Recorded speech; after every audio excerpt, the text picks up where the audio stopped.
Cox. Wildfire smoke will continue to thicken this afternoon to the point of obscuring the sun once again, and it's down near the ground level too, so you can smell it. There's an air quality alert in effect until midnight. Highs in the low 80s today, a west wind at 10 to 15 miles per hour. Tonight it becomes partly cloudy. The smoke gradually dissipates, lows in the low 60s. The smoke shouldn't be an issue tomorrow. It's a mostly sunny day Friday, highs in the 80s. Partly cloudy Friday night, low 60 to 65. Some morning sun Saturday, followed by increasing cloudiness and a few showers developing with the chance for a thunderstorm as we go through Saturday afternoon and evening. Highs in the low 80s. Some showers and a thunderstorm or two around Saturday night. Maybe an early morning shower in a couple of spots Sunday. Otherwise sunny. Highs 80 to 85. I'm meteorologist Bob Cox in the WTIC Weather Center. Markets are trending down so far this Thursday. The Dow is off 129 points. The NASDAQ down 310.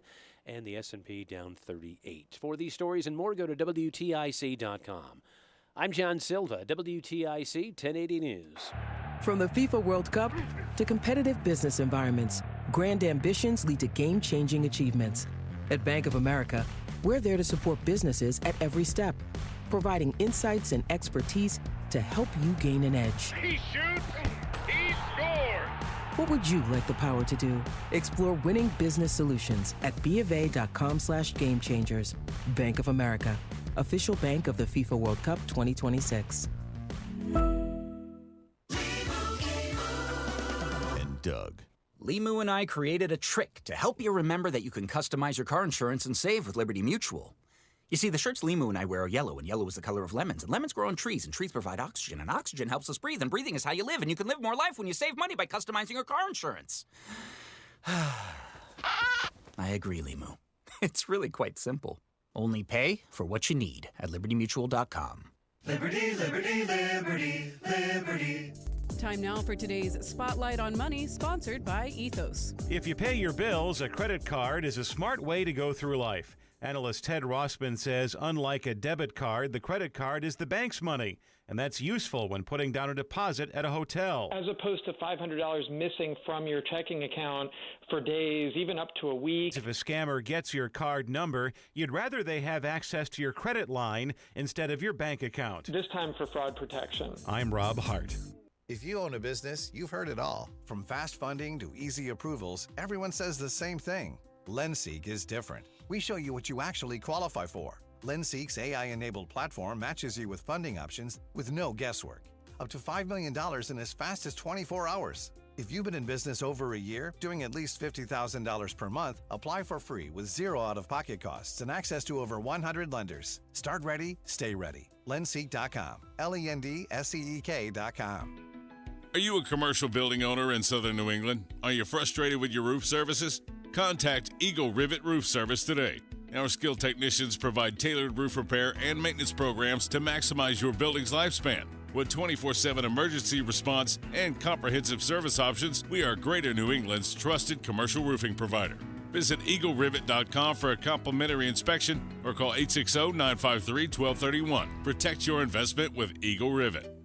Finding great candidates to hire can be like, well, trying to find a needle in a haystack. Sure, you can post your job to some job board, but then all you can do is hope the right person comes along. Which is why you should try ZipRecruiter for free at ZipRecruiter.com/free. ZipRecruiter doesn't depend on candidates finding you. It finds them for you. Its powerful technology identifies people with the right experience and actively invites them to apply to your job. You get qualified candidates fast. So while other companies might deliver a lot of hay, ZipRecruiter finds you what you're looking for. The needle in the haystack. See why 4 out of 5 employers who post a job on ZipRecruiter get a quality candidate within the first day. ZipRecruiter, the smartest way to hire. And right now, you can try ZipRecruiter for free. That's right, free at ZipRecruiter.com/free. That's ZipRecruiter.com/free. ZipRecruiter.com/free. ZipRecruiter.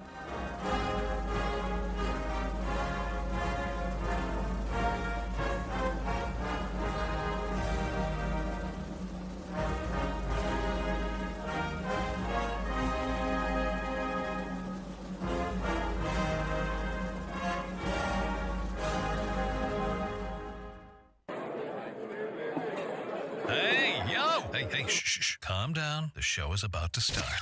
Reese on the radio. Turn it up. Turn it up loud. Turn it up loud. It's like a dream come true. Turn on your radio. Reese is on the radio. Yo, let's get it.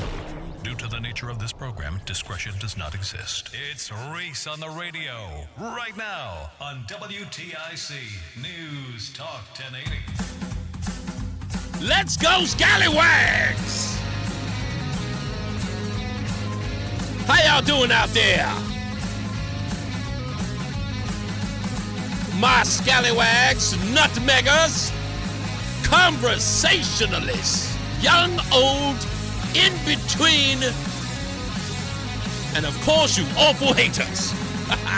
It's Reese on the radio right here live on WTIC News Talk 1080. Pleasure to be here this Thursday. It has been an incredible week with all of you. See, there it goes again. You see how that goes? Volume's up, volume's down. Can't figure it out.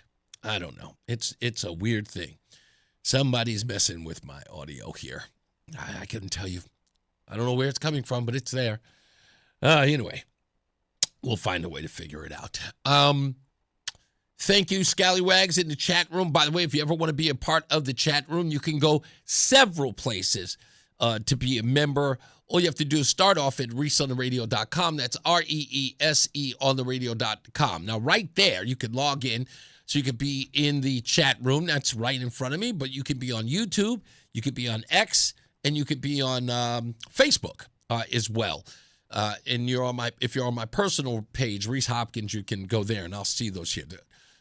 There are some other places that I checked throughout the show, and I'll respond to you as well. But YouTube, that is growing in popularity as far as the Scallywags are concerned. So I want to thank those guys. All of them.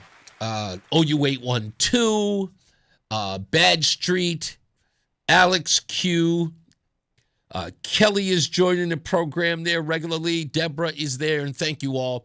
Totally appreciate that. Yeah, you and me both, Deborah. Cannot wait for the president's address this evening. I will be watching with bated breath. Do not bother me at 8:59 p.m. tonight, because I know there's only one person who calls me all hours of the night, and that's, of course, that's my manager. That's Adam 12. He will call me no matter what, for anything. I heard Bob Duff was outside today. I told you not to come outside, boy.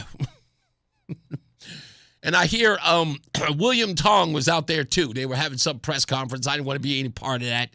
I got better things to do. I think I've beaten up on those guys enough. And at this point, it's like Debo in the beginning of Friday. You know, I don't want to be that guy every time. And it gets gimmicky after a while. And if I'm bored with it, I don't want to do it. I need the important stuff. You know, the governor's out there. If he's having a press conference, if he says something out there a little sideways out his face, I got to be there for that. The governor, that's the big fish right now. William Tong, you know, what's he railing against now about whether or not you can cancel a subscription? Like he's holding a press conference about whether or not you can cancel a subscription to something. Bob Duff is out there. Look at them. Look at them tackling affordability. Because you cannot, easily get out of an online magazine subscription. They're on the job. Look at those guys. It's like 10-speed in brown shoe, these two. Oh, goodness gracious. Hey, that's right. There's my girlfriend there. Maria is in the room. I just want to let you know that it has been a fantastic week and a fun one. Again, I'm not the person that's starting this stuff. You know, all I'm doing is having the interviews. And, it has been said by a few people who I trust, at least I trust in the sense of their point of view on these subjects. And that is, it would be good for people of, let's just say, an opposing view to come on the program, Reese on the radio. Look, I'm no genius. Everything that I know is on the ground level as far as, like, intelligence. I mean, Luke Bronin was here. That guy went to Yale. I can never get into Yale. But, sometimes you can be so smart, and you know how the rest of this goes. But sometimes you can be. And some things are just simple. And I think the success of this show is, in fact, and I told you folks this very early on, that I don't play this game where many in this business say never allow your audience to be smarter than you. There are a lot of people in this business who believe that. There are a lot of people in this business who can't stop telling you how smart they are. Oh, goodness. I mean, how worldly they are, how traveled they are, the places they've been, the things I've done. Those people. I don't come at that, not because, I have anything against those who have done all of those things. More power to them. But when you start to use those things as the reason why you're smarter than everybody else, you see, I know because I've done this. I know these guys. Have you ever been to such and such? Have you ever been? Have you ever gone? Have you ever seen? Have you ever done? So therefore, they're the authority. So common sense plays no role. Right? Human nature just doesn't play any role because you haven't been, you haven't done, you haven't seen. And I look at these guys and I just go, yeah, but what about this? There's this amazing guy who's online. He's an African guy who's probably one of the most viewed TikTok guys. Roland, I know you know who this guy is. You may not remember his name. Roland, come on the mic real quick for me. Do you know the guy who is famous on TikTok or this Instagram thing where first he'll show a video of somebody doing something extremely complicated, and he's this African guy, very skinny, he's got a very funny face, and then he does the most simplest thing to explain it. He sold his stuff for $600 million. He sold his whole platform for $600 million. He became a billionaire behind it. And in fact, there was an issue where he got deported or something like that, right? I don't know about his personal. I know, but you remember. I watched a bunch of his TikToks. Right, because they're very, and again, the reason why they're so funny is because, one, they're quick, and in essence, it just breaks down some of the most complex stuff, and it's done in a simple way. Without and it's saying funny, a word. Without saying a word. He just illustrates. It doesn't have to be that crazy. It doesn't have to be, it's not as complicated as you think, so to speak. But you know who I'm talking about. Yeah. I wish I could remember the kid's name. If you do find it, just let me know the guy's name. But he still does the videos now and again. And okay, good. You know what? Leave it to this brilliant audience. His name is Kabi Lame. That's his name. That's right. Kabi Lame. Thank you, White Mike. He again, brilliant. That's the way I look at this stuff. I hear all of these people screaming all the big words and the complicated this and that. And I go, yeah, but couldn't we just push that button? Yeah, theoretically, we could push that button, but there's so many other things that we have to do. I'm like, just push that button. And I want it explained to me in that way. Please stop complicating things. All these people who know all the stuff. You're not going to understand this because, it's a little over your head. Okay, well, I know how a wallet works. I know how a budget works. I know you can't spend more than you have. Do I really need to have like an economic background to figure this out? Like this, for some odd reason, this just sounds... And I'm looking at these people while they're trying to explain all of this stuff, I say, with air quotations, that they know better than the rest of us. And I'm just going... And maybe it's my daring spirit. Maybe there's a part of me that just says, yeah, I don't really think you're that smart, dude. Like, I think that's all for show. Smart people really don't have to flex that muscle. It's just there. I know some people who are incredibly intelligent, and I'm fascinated by them because it doesn't come off as like in air, right? It's just who they are. And they'll be talking, I'm just like, dude, I didn't even think that. He's like, yeah, and they're almost as intrigued by your sense of wonder or enlightenment as they are. right? They're engaging. When you hear something, but what about this and blah, blah, blah, and they're just like, yeah, that's a great idea too. Those people who wish to exchange ideas even when they disagree, hadn't thought of that. I always hearken back to my relationship with Roseanne when we first got together. Here's a person who's ideologically different from me, right? She's a Black Lives Matter, pro-abortion, feminist, a women's movement, LGBTQ, sympathizer. And I come on the other end, to the right of Rush Limbaugh and Ronald Reagan. And the only thing I did was different, probably because I was trying to quarter, was just listen. I didn't come off as just saying, yes, little women. Yes, I understand your emotions are involved. Yes, absolutely. But let me tell you what it's really like, dear. No, I understand. Yeah, no, I get it. Yes, you're going to cry. Hold on. But listen, documented evidence suggests I didn't do any of that. I just went, okay. All right, well, explain to me how you come. And it wasn't condescending. And the fact that I could do that immediately said, wow, somebody really is interested in my point of view? Is not trying to make me feel dumb for having this. I was like, no, I disagree with you, but why do I have to make you feel horrible because I disagree? I want to be intrigued by more. Do I want to argue with you? Yes, I like arguing with you, but I want to have a good time doing it. And, we rib each other and kind of break each other's, cojones while we're doing it, kind of joshing each other, not taking anything personal, getting thick-skinned, so to speak. Yeah, all the more fun. We did. The rest of these folks come in here, and I know the attitude. You immediately hear it. If you were seeing behind the scenes when Bronin sat here, there was this sort of behavior. It was like, I know you're here to get me. I know you're here to insult me or to make me look crazy.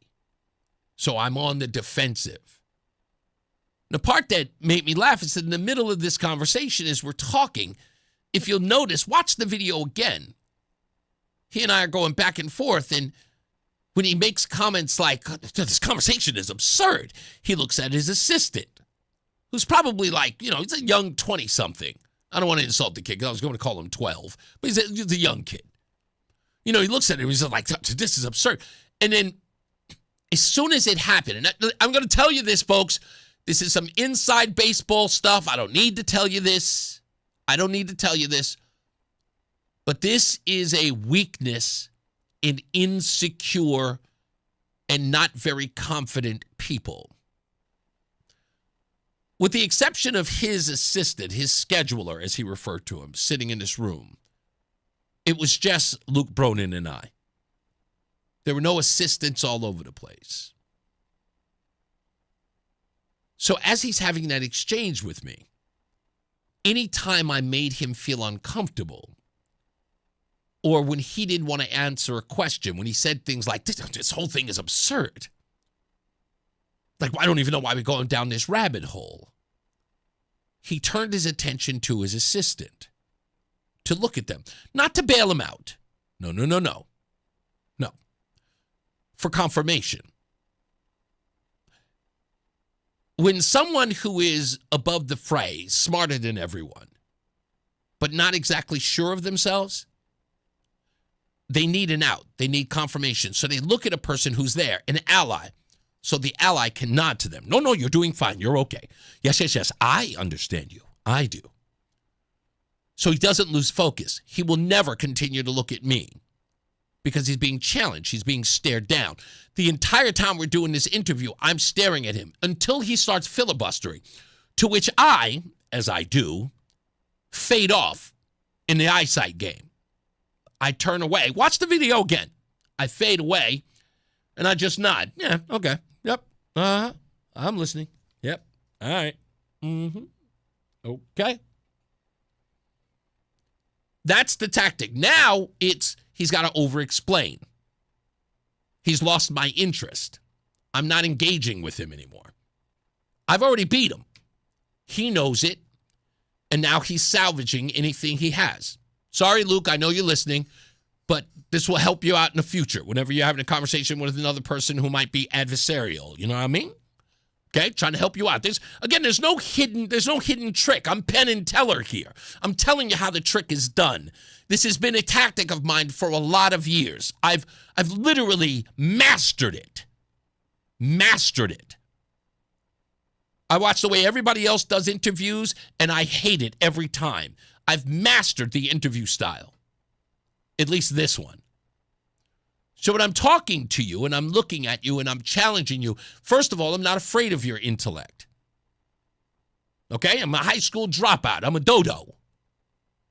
I don't pretend to be smarter than anyone else. Not trying to be. I don't have an ego there. I just know what I know. And I'm interested in knowing. You knew it all. And when you say things like when someone's asking you a simple question about Civics 101 and you say this is absurd, and everyone else who's watching that says the same thing, you think about the exchange. Just go online. Tell your team to go online and watch that video. After watching that video and read the comments to what everyone's saying. Again, for me, no Yale, no Harvard, no nada. And you were beaten. But not by me, by you. You literally beat yourself because you didn't understand the basic tenets of this job, representing the people. You decided on your own what was best for them. When we come back, you may not have noticed it, but I sure did. Luke Bronin contradicted every Democrat known to man who has an issue with Donald Trump's leadership. I've already posted it online, so if you want to get a good look at it, just go on my X page and both my Facebook's pages, and you'll see it yourself. In making his own case that he is the decider once he is elected, he made an argument for Donald Trump. Go watch it. We'll play the audio when we return. Stand by. More Reese on the radio. Hi, this is Eric Hogarth, certified financial planner from Money Wisdom. Get the answers to your retirement questions at our free educational dinner workshop. Reserve your seat today to learn about different strategies to maximize your retirement income, ways to reduce your lifetime tax obligation, and much more. Text WORKSHOP to 800-705-1232. That's WORKSHOP to 800-705-1232. Johnson Brunetti is a marketing name for the businesses of JB Capital and JN Financial. Investment advisory services offered through JB Capital, LLC. Insurance products offered through JN Financial, LLC. I'm Ultima Morgan of Morgan & Morgan. Every time one of my children started driving, it was terrifying. I am quite aware of the dangers being on the road. Thousands of accidents happen across the country. We see it every day. These families' lives will be changed in an instant. We fight for these families as if they were our own. We've become America's largest injury law firm by winning cases just like these. If you've been injured in a car accident, call us. Injured? Dial pound law. Nicholas Russo, 157 Church Street, New Haven, 06510. If you're in the Hartford area and caring for a loved one with Medicaid, get paid starting today. Freedom Care has already helped over 162,000 families get the care they deserve, with 97% satisfaction and more than 8,000 five-star reviews. If you have Medicaid and are 65 or older, you need to hear this. You may qualify to choose a caregiver you already trust, a family member or friend, and they can start getting paid tax-free. No agencies, no strangers, just someone you know helping with meals, medication, bathing, mobility, and more. This service isn't for later, it's for right now. It's 100% free to you through Medicaid, and caregivers get paid right away after their shift. Find out if you qualify today. Call 860-777-1597. That's 860-777-1597. Don't wait. Call 860-777-1597 now. Again, 860-777-1597. Freedom Care. Get paid to care. Starting now. Freedom Care, we're here for you. Patrick was way behind on his IRS taxes. I was in way over my head. The total amount ended up being somewhere just over $30,000. $30,000. Then the IRS came to collect. Started getting letter after letter. A lien had been filed against me. They were going to basically hang me completely out to dry. He had to do something. That's when I reached out to Optima Tax Relief. Patrick's life quickly got a lot easier. It was very easy, pretty much hands off. They picked up the ball and ran with it. And how'd it go? I couldn't believe it. I had to ask 2 or 3 times. I saved an incredible amount of money. How does Patrick feel about Optima? Couldn't be happier. They definitely helped me. Optima Tax Relief, the best place to call. They're the best in the business. Do what Patrick did and call Optima Tax Relief for a free consultation. Call 800-354-2840. 800-354-2840. 800-354-2840. Optima Tax Relief. Testimonial from an actual client. Some restrictions apply. For complete details, please visit OptimaTaxRelief.com. And now, a WTIC news update.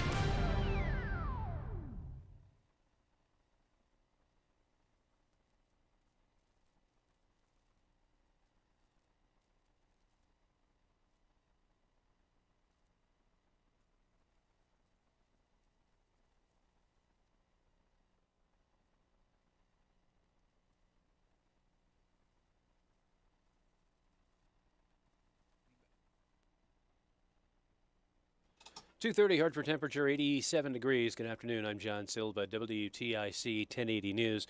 We got that air quality alert in effect again today. More smoke in the forecast.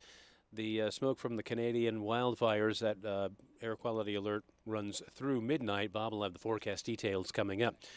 8 arrests in connection with a shooting and a wild brawl that took place at a Southington club on Wednesday night. 2 people in the hospital after what went down at the Cadillac Ranch restaurant. Those arrested face charges including assault. The same area that was the scene of deadly flooding in Texas last 4th of July is once again in the crosshairs. The towns of Kerrville and Comfort are at risk as the Guadalupe River is swollen by recent heavy rains. Federal investigators with the Commodity Futures Trading Commission confirmed that President Trump's longtime teleprompter operator, Gabriel Perez, was discovered to have made $100,000 by placing bets on more than a dozen of the president's speeches. On the prediction market Kalshi, White House Press Secretary Caroline Leavitt. There are very strict ethical requirements required by all staffers and officials here at the White House, and if they are violated, people will pay consequences for that, as you're seeing with this case. President Trump set to address the nation tonight on topics he says will include elections and voting machines. WTIC News Talk 1080 plans to air that address beginning at 9.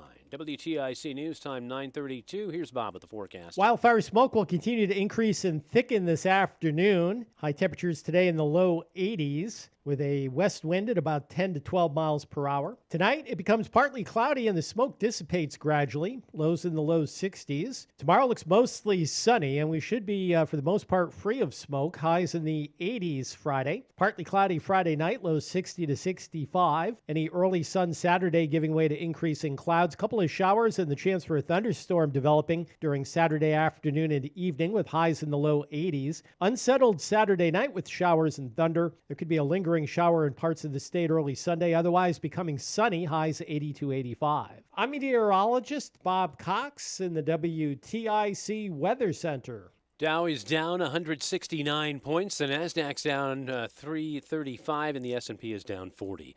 I'm John Silva, WTIC 1080 News. The Urban League of Greater Hartford is helping you move on Saturday, July 18th at their annual 5K and Movement Festival in Hartford's Kinney Park, located at the Woodland entrance intersecting Woodland and Greenfield Street from 9 a to 1 p.m. Register now at hartfordmarathon.com. If you owe back taxes, listen carefully to rule number 1. Never go up against the IRS alone. They're cracking down, freezing bank accounts, garnishing paychecks, canceling passports. Even your home or business could be at risk. But here's what they don't tell you. The IRS has powerful tax relief programs that could save you thousands if you qualify. That's why smart people call Optima Tax Relief, America's #1 tax resolution firm. Nobody knows these programs like the experts at Optima. Their team of tax attorneys and licensed professionals have resolved over $2 billion in tax debt for people just like you. The IRS is not stopping, so don't wait and don't take them on alone. For tax help you need for tax help you can trust. Call Optima today for a free consultation. Call 800-354-2840. 800-354-2840. 800-354-2840. Optima Tax Relief. Some restrictions apply. For complete details, please visit OptimaTaxRelief.com. Carpal tunnel syndrome, heart failure that doesn't improve with common medicines. These are some signs and symptoms associated with ATTR-CM, or the cardiomyopathy of ATTR amyloidosis, a serious heart condition with symptoms that get worse over time. Amvuttra, vutrisiran, is a prescription medicine given by a healthcare provider that treats ATTR-CM in adults to reduce heart-related death, hospital stays, and urgent visits. In a clinical study, Amvuttra was proven to help people live longer and have fewer heart-related hospital stays and urgent visits over 3 years compared to placebo.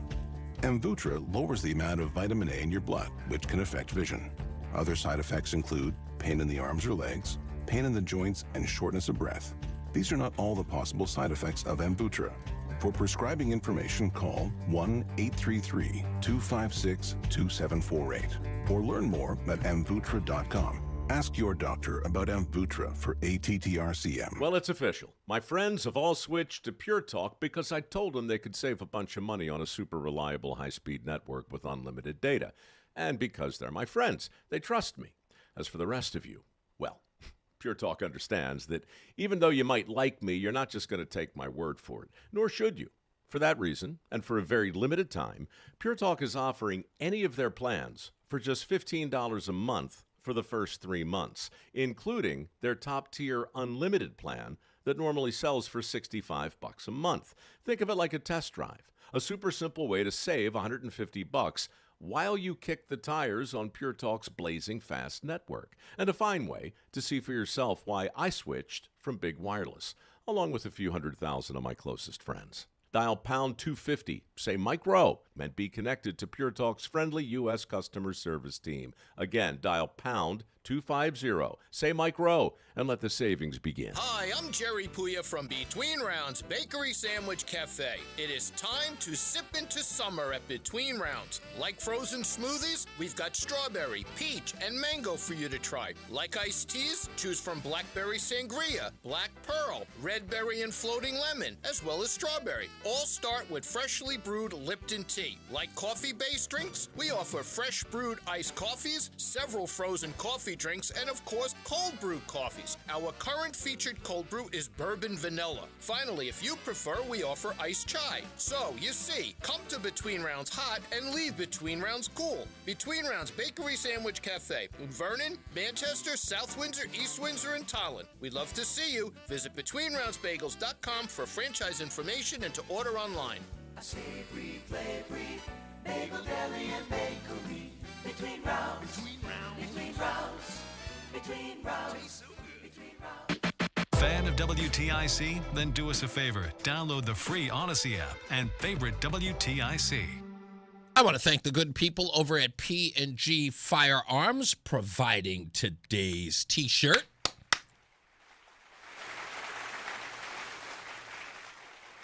Like I said, if you have a T-shirt and you want to bring it on down here, please send it to 10 Executive Drive in Farmington, Connecticut. And what is our zip code? 06032? It's got to be it.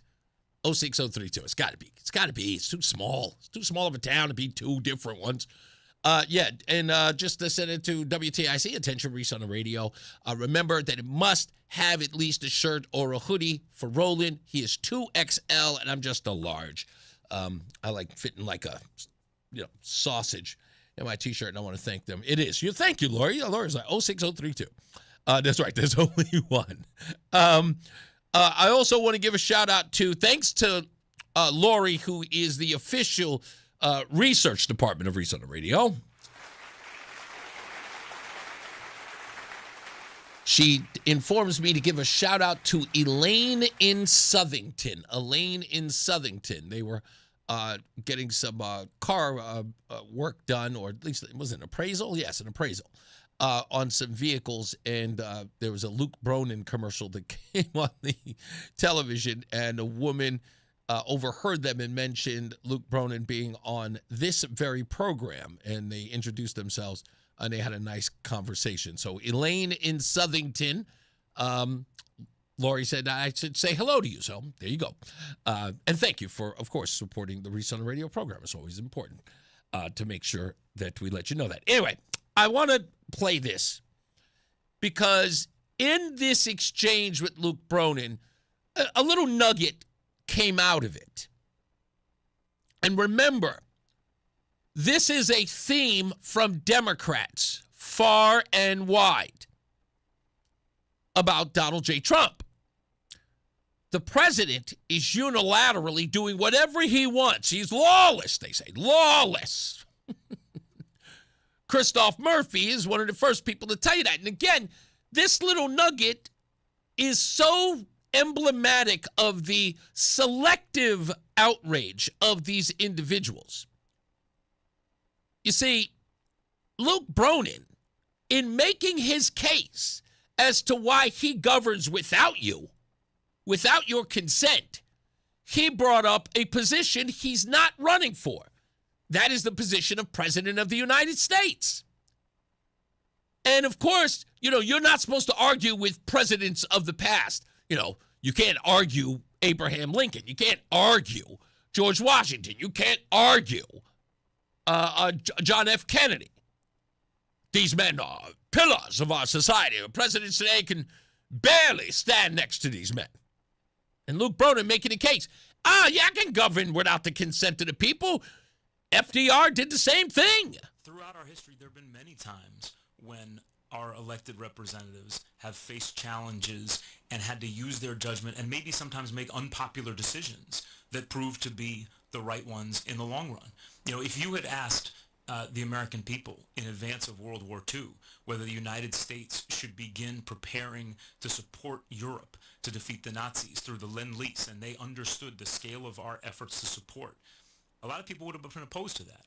But Roosevelt had the foresight to understand the threat that was coming, and he used his judgment to prepare our country and our allies for the threat that was coming.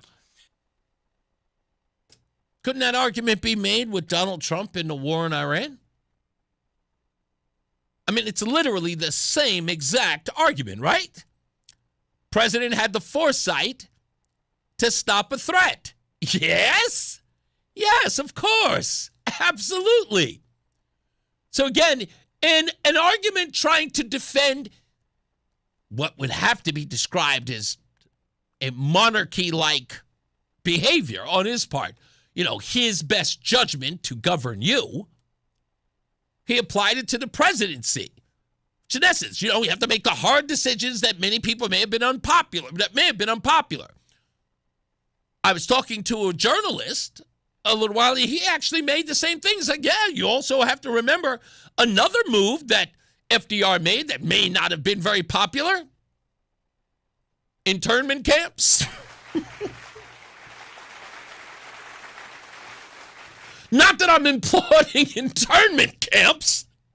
I'm applauding the fact that he made an unpopular decision, right? Unilaterally.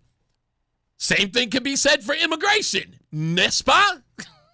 Yes, pa. I'm just saying it. I'm just saying what's obvious. Okay? It's a dumb argument for him to make about himself using the President of the United States, but again, only giving license to the President of the United States in doing so. Not recognizing, not reading the room. Didn't think anyone would notice.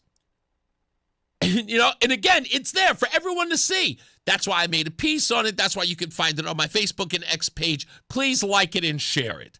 Let the world know. Democrats are very selective about who can use unilateral power and win. Yesterday, if you did not hear on the show, his opponent, John Larson, even took a clip from the show about Luke Bronin. I mean, again, a worthless clip, I might add, of Luke Bronin saying that $250,000 a year is not a lot of money, which John Larson said, wow, look at this elite Greenwich type out here saying that $250,000 is not a lot of money. Instead of everything else that was on there, probably because they agree with half the stuff he said. They didn't want to actually show any light on that. So I was like, oh, that's weird that John Larson would use clips. But you know what? Not to be outdone, We understand that Luke Bronin's team has also made use of the clips that we have been posting online. And I guess his team is very young and savvy. They may be concerned about people in the inner city who may have watched that video clip. You know, we had Jendayi Scott here on the program, and there are some people who in the inner city, you know, black folks who were kind of upset about what Luke Bronin said about representing them, or in that matter, not representing them. So we hear that his team has decided to appease that constituency, that demographic, and they found a way to address the issue. Turns out that they developed a campaign song out of our exchange. I got wind of it, and someone sent it to me, and apparently the song is called Luke Knows. So you do the bidding of the people you represent, yes? Oh, no, I think that people who are elected to office have a responsibility to do the right thing as they see it. Wait a minute. What's the word representative in front of this title for? Luke said, I hear you, Hartford. Then he looked right past the door. You said, take a little from us. He said, I know a little more. He wore that suit like armor, smiled like he had read your mind. You asked for what you wanted. He said, baby, I'll decide. He don't need a ballad chorus. He don't need your point of view. He got a suitcase full of answers and a one-man interview. Luke know what's good for you. Luke know just what to do. Luke know put your pride aside. Luke know he's the one who decides. Luke know what's good for you. What's good for you. Luke know just what to do. Just what to do. Luke know put your pride aside. Luke know he's the one who decides. Now he's talking Washington like he's already in the chair, saying I won't serve your wishes. I will go and work up there. I don't really represent what your interests say they are. That's a bold little sermon from the driver of the car. You said, Luke, that's kind of wild. He said, wild is why I'm here, like a boss in the boardroom with a smiling zero fear. You can raise your hand and holler, he'll just nod and keep it cool. He's got that private kind of wisdom that makes everybody a fool. Luke knows what's good for you, what's good for you. Luke knows just what to do, just what to do. Luke knows put your pride aside.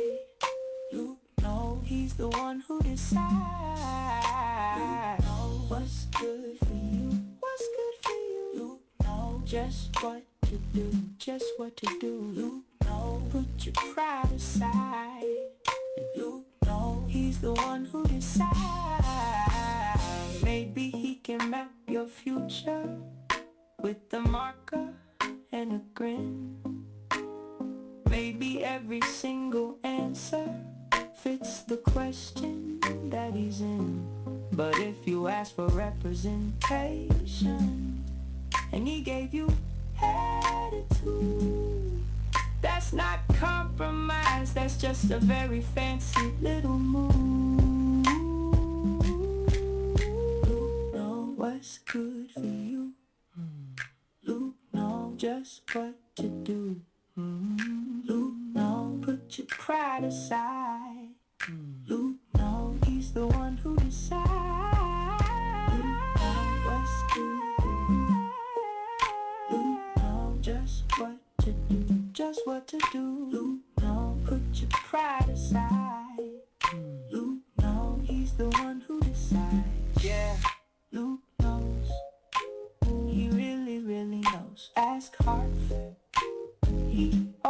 chose.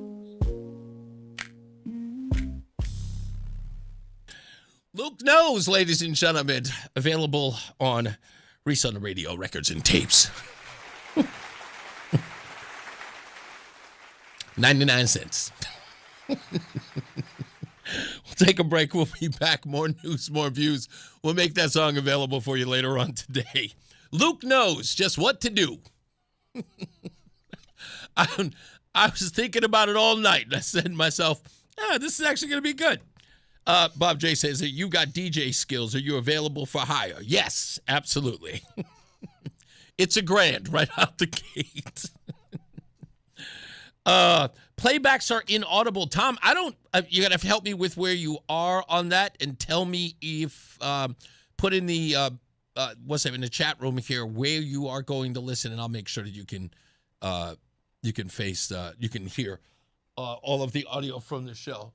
We got people, maintenance. It's weird, but maintenance people in the building listen to the show. People like everywhere say that they listen to the show, and you'll be walking somewhere in the mall or whatever, and people be shouting at you. I got to tell you, folks, I love you. Thank you so much. I don't think radio has ever been this popular, but I love it. Thank you so much, and I'm glad that you're making me a part of it. We'll take a break. We'll come back. More news, more views when we return. It's Reese on the Radio. Finding great candidates to hire can be like, well, trying to find a needle in a haystack. Sure, you can post your job to some job board, but then all you can do is hope the right person comes along, which is why you should try ZipRecruiter for free at ZipRecruiter.com/radio. ZipRecruiter doesn't depend on candidates finding you. It finds them for you. Its powerful technology identifies people with the right experience and actively invites them to apply to your job. You get qualified candidates fast. So while other companies might deliver a lot of hay, ZipRecruiter finds you what you're looking for.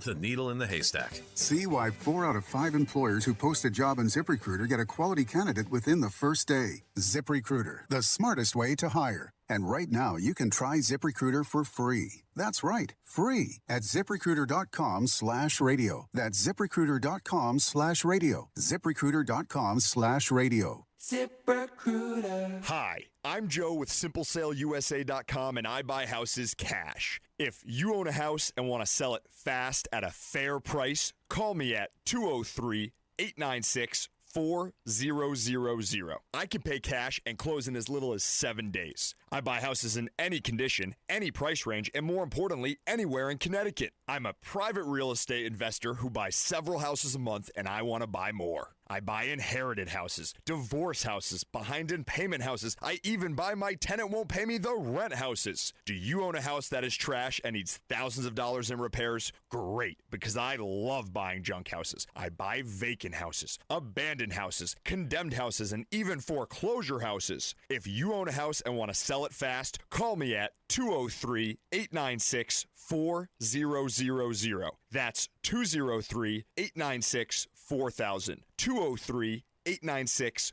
My name is Whitney Allen, and I'm a widow. My husband, Ryan, died. We never thought we'd ever have to use life insurance, but the unexpected happened. With Ethos, signing up was fast and 100% online. You can get a quote in seconds, apply in minutes, and get same-day coverage. No medical exams, and you can get up to $3 million worth of coverage. I'm grateful we were prepared. Get your free quote at ethos.com/radio. That's ethos.com/radio. Paid spokesperson. Time spent on application may vary. Online health questions required. If you own a small business, the pressure never lets up. Something's always coming at you. That's why business owners turn to LendSeek for funding. I don't need promises. I need options. LendSeek's AI platform showed me real funding choices. Now I can cover payroll, handle taxes, and go after growth opportunities without the daily stress. Up to $5 million with funding in as fast as 24 hours. No upfront costs. No prepayment penalties. Start ready, stay ready. LendSeek.com. LendSeek.com. It's Reese on the Radio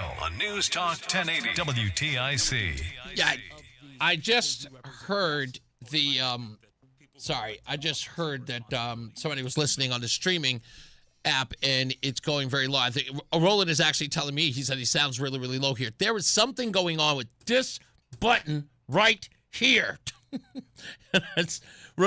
Joey and I were beating on it yesterday. He had to Fonzie the thing. that some days it's up and the volume will go straight through the roof, and then other times it's completely down. So I think there's a short somewhere in here. Because I will listen to it in the studio before I do the show, and I don't really do rehearsals beforehand, which maybe I should. But I'll listen to it inside, and I'm like, no, the audio sounds perfect. However, when I'm on live, when the system goes live and I'm to you, whatever that audio signal is demonstrably lower than usual. But don't worry, we'll fix it. I'm sure they will. And we'll get all of that stuff. So just didn't know if you knew. Thank you, Dean. And thank you, the Eans. We miss you guys.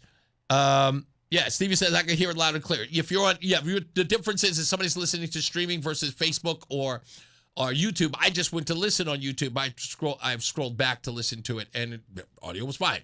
So again, like I said, it's not you, it's not the system. It's something I can't control. I apologize. Also, later on in the program, we have Peter Lamaj, who is going to be joining us. See, now it's loud. Why? Because I beat see? Look at that. See that? It's weird, right? Yeah, that happens all the time. That's my life. Peter Lamaj is going to be here, and a second part of our interview with Jendayi Scott, who revealed yesterday some very, very scathing news as it relates to the money that's being investigated with Doug McCrory. And this money is, of course, it's like $14-15 million that, was allocated or given by the state to go to these organizations with these people. And now there's something in and around the area of $500 or $300 to $500,000. And according to the story, Jendayi told us yesterday, just as a recap, she was looking for money from the state, and she will go to ask these legislators for her charity, Angel of Edgewood, for things so that she can feed and clothe and house needy folks. And she understands that in order for her to survive, she needs fundraising. She is a nonprofit. And sometimes you have to go to the state for money. And these are the investments, as they say, right? So she ends up to ask for money by legislators, and a person she had not dealt with, and in her case, refused to deal with, was Doug McCrory. Why? Simple. If you didn't hear yesterday, Jendayi does not fool around with these so-called civil rightsers because she is incredibly upset about the non-attention given to black-on-black crimes and people seeming to be getting involved with situations when they involve a profit. But they never seem to show up at locations or at events that involve her and people she's actually trying to help. So she's fed up with that. So when she asked people, she asked to talk to real legislators who wish to help her. Doug McCrory all of a sudden starts saying, oh, what you down here for? How can I help you? And she's like, look, here's my situation, and I'm trying to get fundraising, get somebody to give us some money so we can rent this facility while our building's being refurbished, I guess, for lack of a better word. And he offers her $10,000, according to her. But in order to do it, and she was there, she was present, she heard him call the folks over at Blue Hills, which is a charity that he got money for. And he asked them to send that money to her organization, which again is a red flag. That when you usually go and ask for money, it is appropriated from the city's fund, wherever it may be, but it is unheard of for money to go from one charity to another charity because, again, there are checks and balances. If this money goes to Blue Hills and then you send that money to Angel of Edgewood, that's not a paper trail, ladies and gentlemen. And again, that's not what it's allocated for. So, therefore, creates a scandal. And Jendayi, as she reports, and I've seen the evidence, she was hauled in by the feds. She showed me the pictures. Yeah. I watched them. I looked at them right here. I also saw some other evidence. I will not get ahead of the FBI's investigation. Let's just say that. So, and as she likes to say, it's like she doesn't just talk a good game, she gets receipts. And she is currently talking to Mark from West Hartford, from Mark Walsh Reports. And you can forget about it then because you know him. He's a dog with a bone, and he's got an axe to grind because he's got years of angst when it comes to the corruption in Hartford and the state of Connecticut overall. And boy, did I hook those two people up because they are right now. I mean, I'm telling you, Mark was salivating. I've never heard Mark call me and say, hey, I need that telephone number now. And I said, okay, let me get it to him. And they've already spoken for an hour and a half. And they will continue to talk. So stay tuned, ladies and gentlemen. Oh, I'm so lucky. I'm just so lucky. I'm in the perfect place. Go get him, Mark.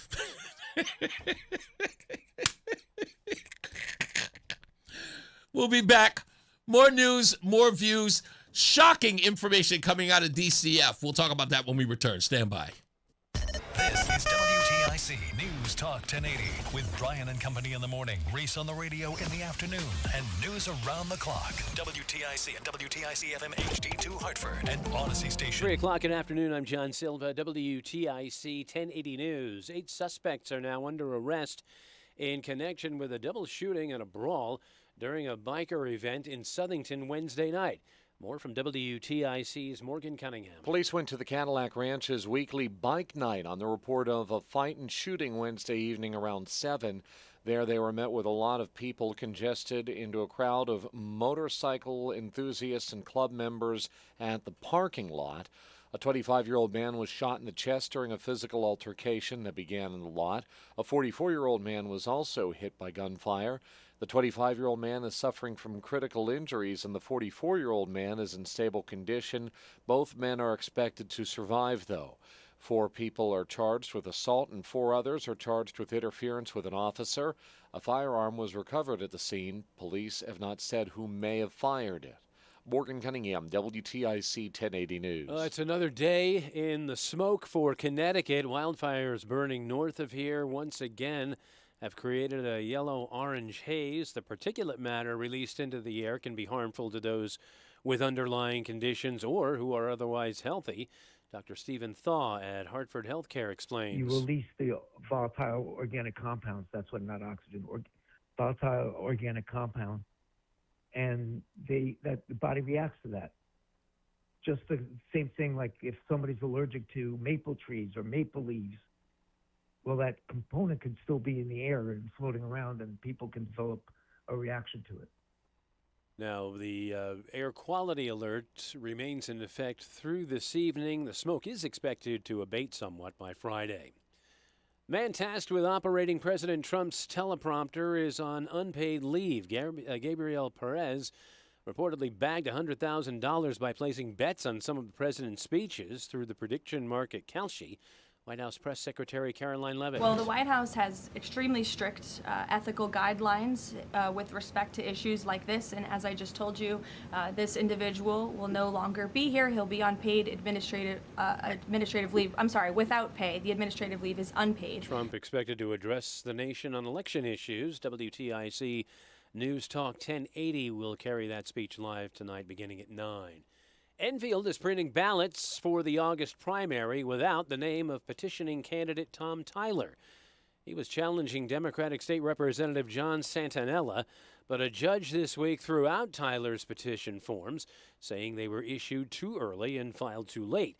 But Tyler says the town's Democratic registrar was misled on when to give out the forms, and the forms themselves were missing a line that tabulates the signatures. This form was defective from the Secretary of State's office when you would go online to try to find a so-called correct form. This is it. They don't have this. This is the form you're supposed to use. Secretary of the State's office would not comment.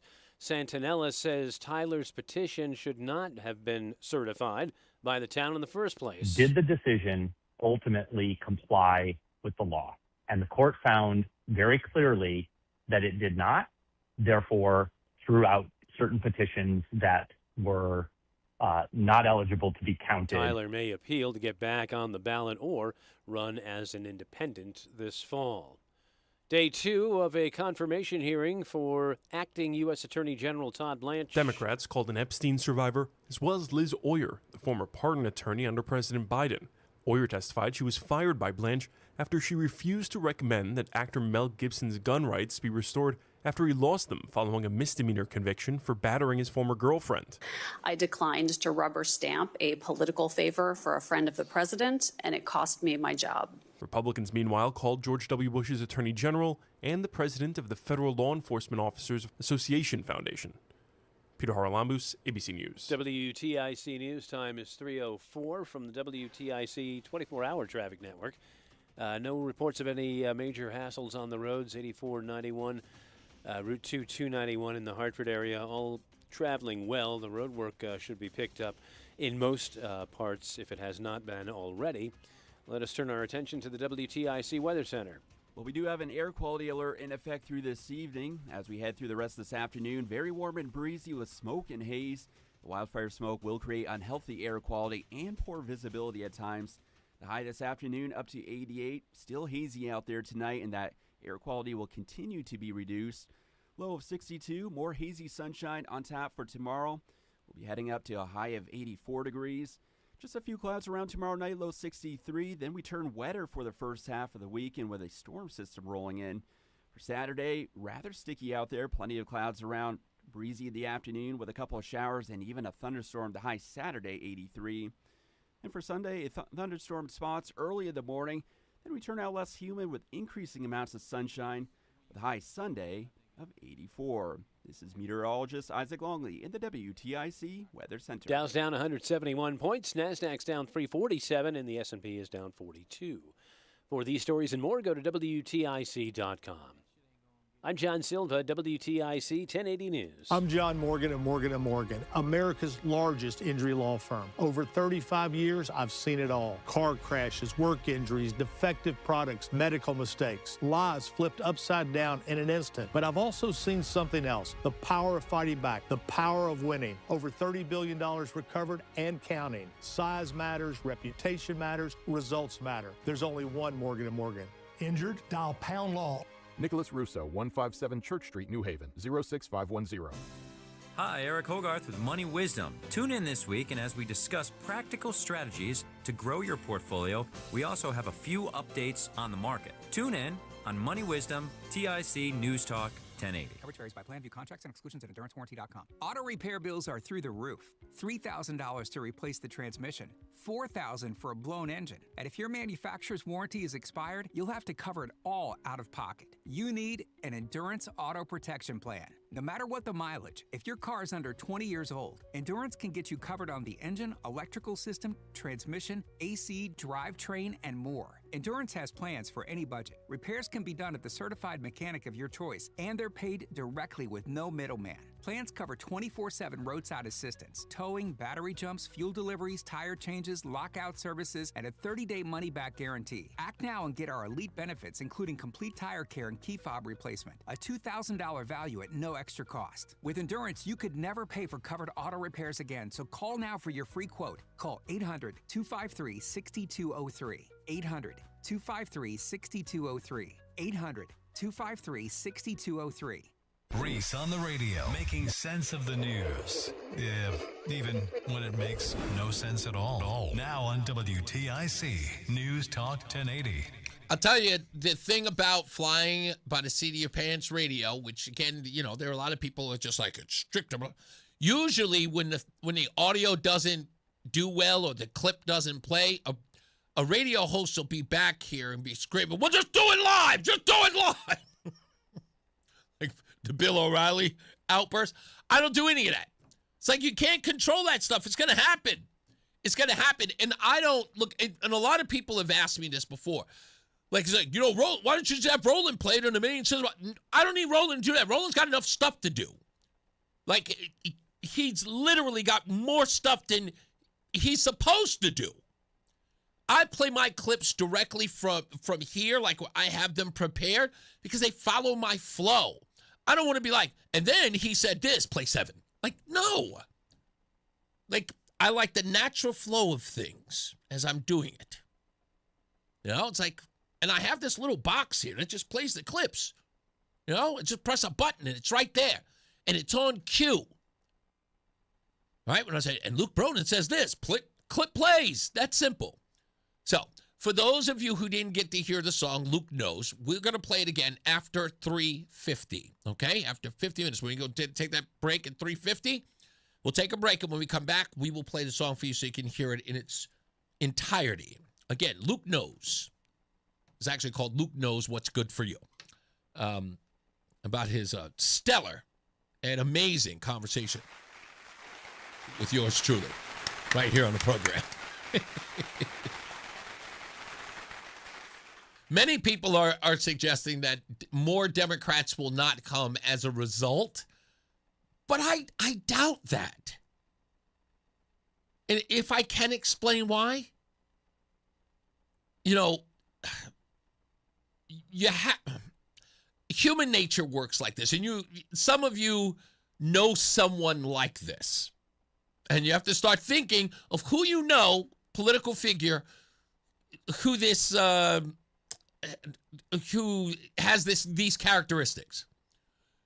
So there are some that'll see that interview and go, yeah, I'm not doing that guy's show. He's not going to catch me slipping. Like, why would I go there? And so, only embarrass myself if I go there. So they'll be very cautious. And then there'll be the other politician who will be like, the reason why he got Bronin is because he's not smart enough. See, he didn't go in there thinking. You see, you got to go in there thinking. You got to know what the guy does and what the kind of things that he'll ask you. You got to go in there prepared. And that person will be eager. It's like, oh, yeah, I'll come in.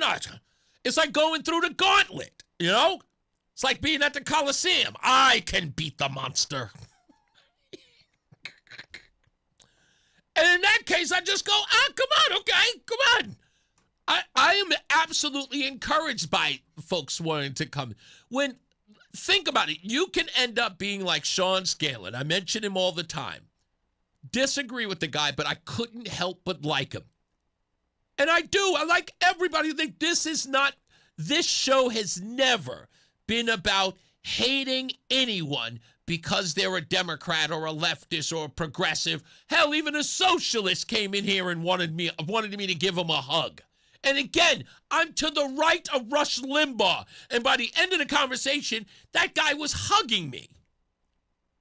Okay? He's to the left of Rosa DeLauro. And when it was over, he was like, can I get a hug?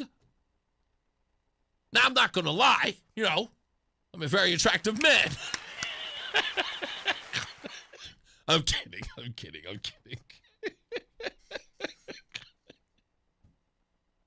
I'm sorry. But anyway, so, of course you can come on. You can have a great time here. It's a fun and interesting conversation.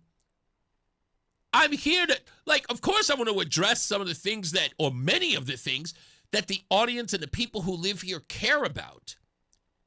But if you come in here with your shoulders up and your back up, ready for a brawl, I'll give you what you asked for.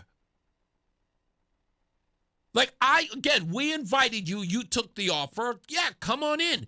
But be relaxed. But if you come in with this preconceived notion, I'm going to surprise you every time. Remember, I'm sitting there with my war chest too. So anyway, I'm glad. I'm glad it happened. Mandrick says, Reese, the Democrats are used to being doormats for the media, or having doormats for the media. Yes.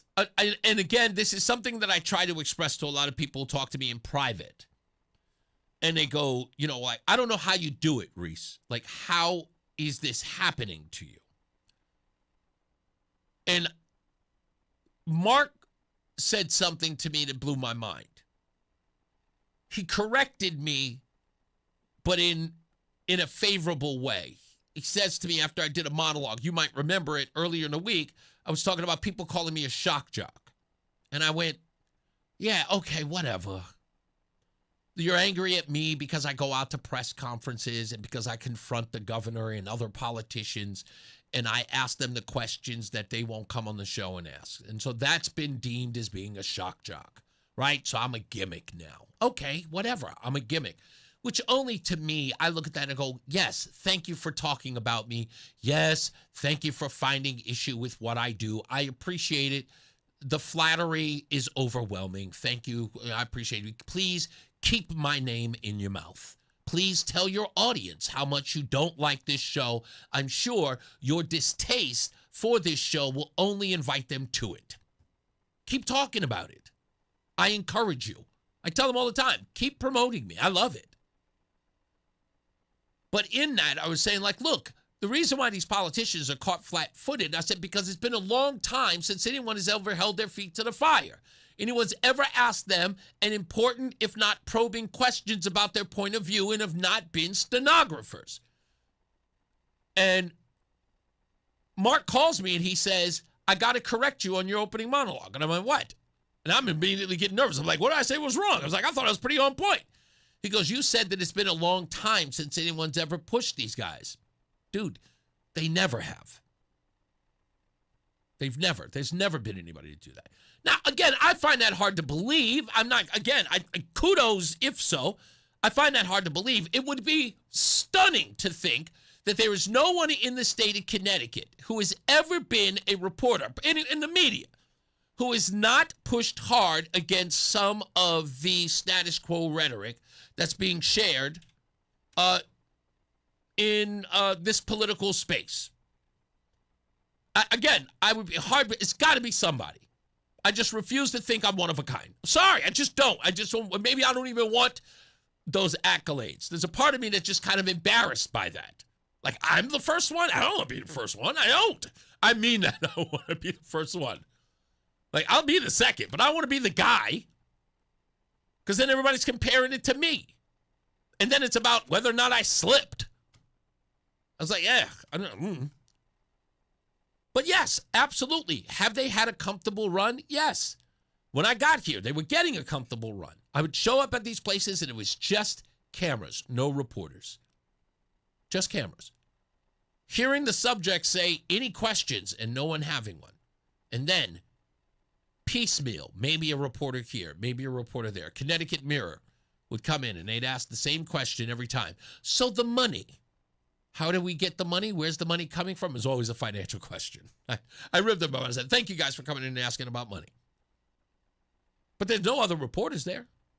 Then I start seeing Susan Raff. Then I start seeing Mike Sorelli. Then all of a sudden I start seeing other reporters. Like, oh, wait a minute, what's happening? Oh, it's an election year. Okay, all right. It's the hot season now. I was like, okay. So all I did was just say, I've got to do something I'm not seeing and you're not seeing. And now I understand why, because again, when I was showing up there, no one was there. And what did I do? I figured I can't be everywhere.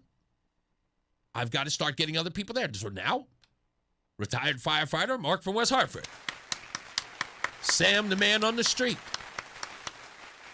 Adam 12.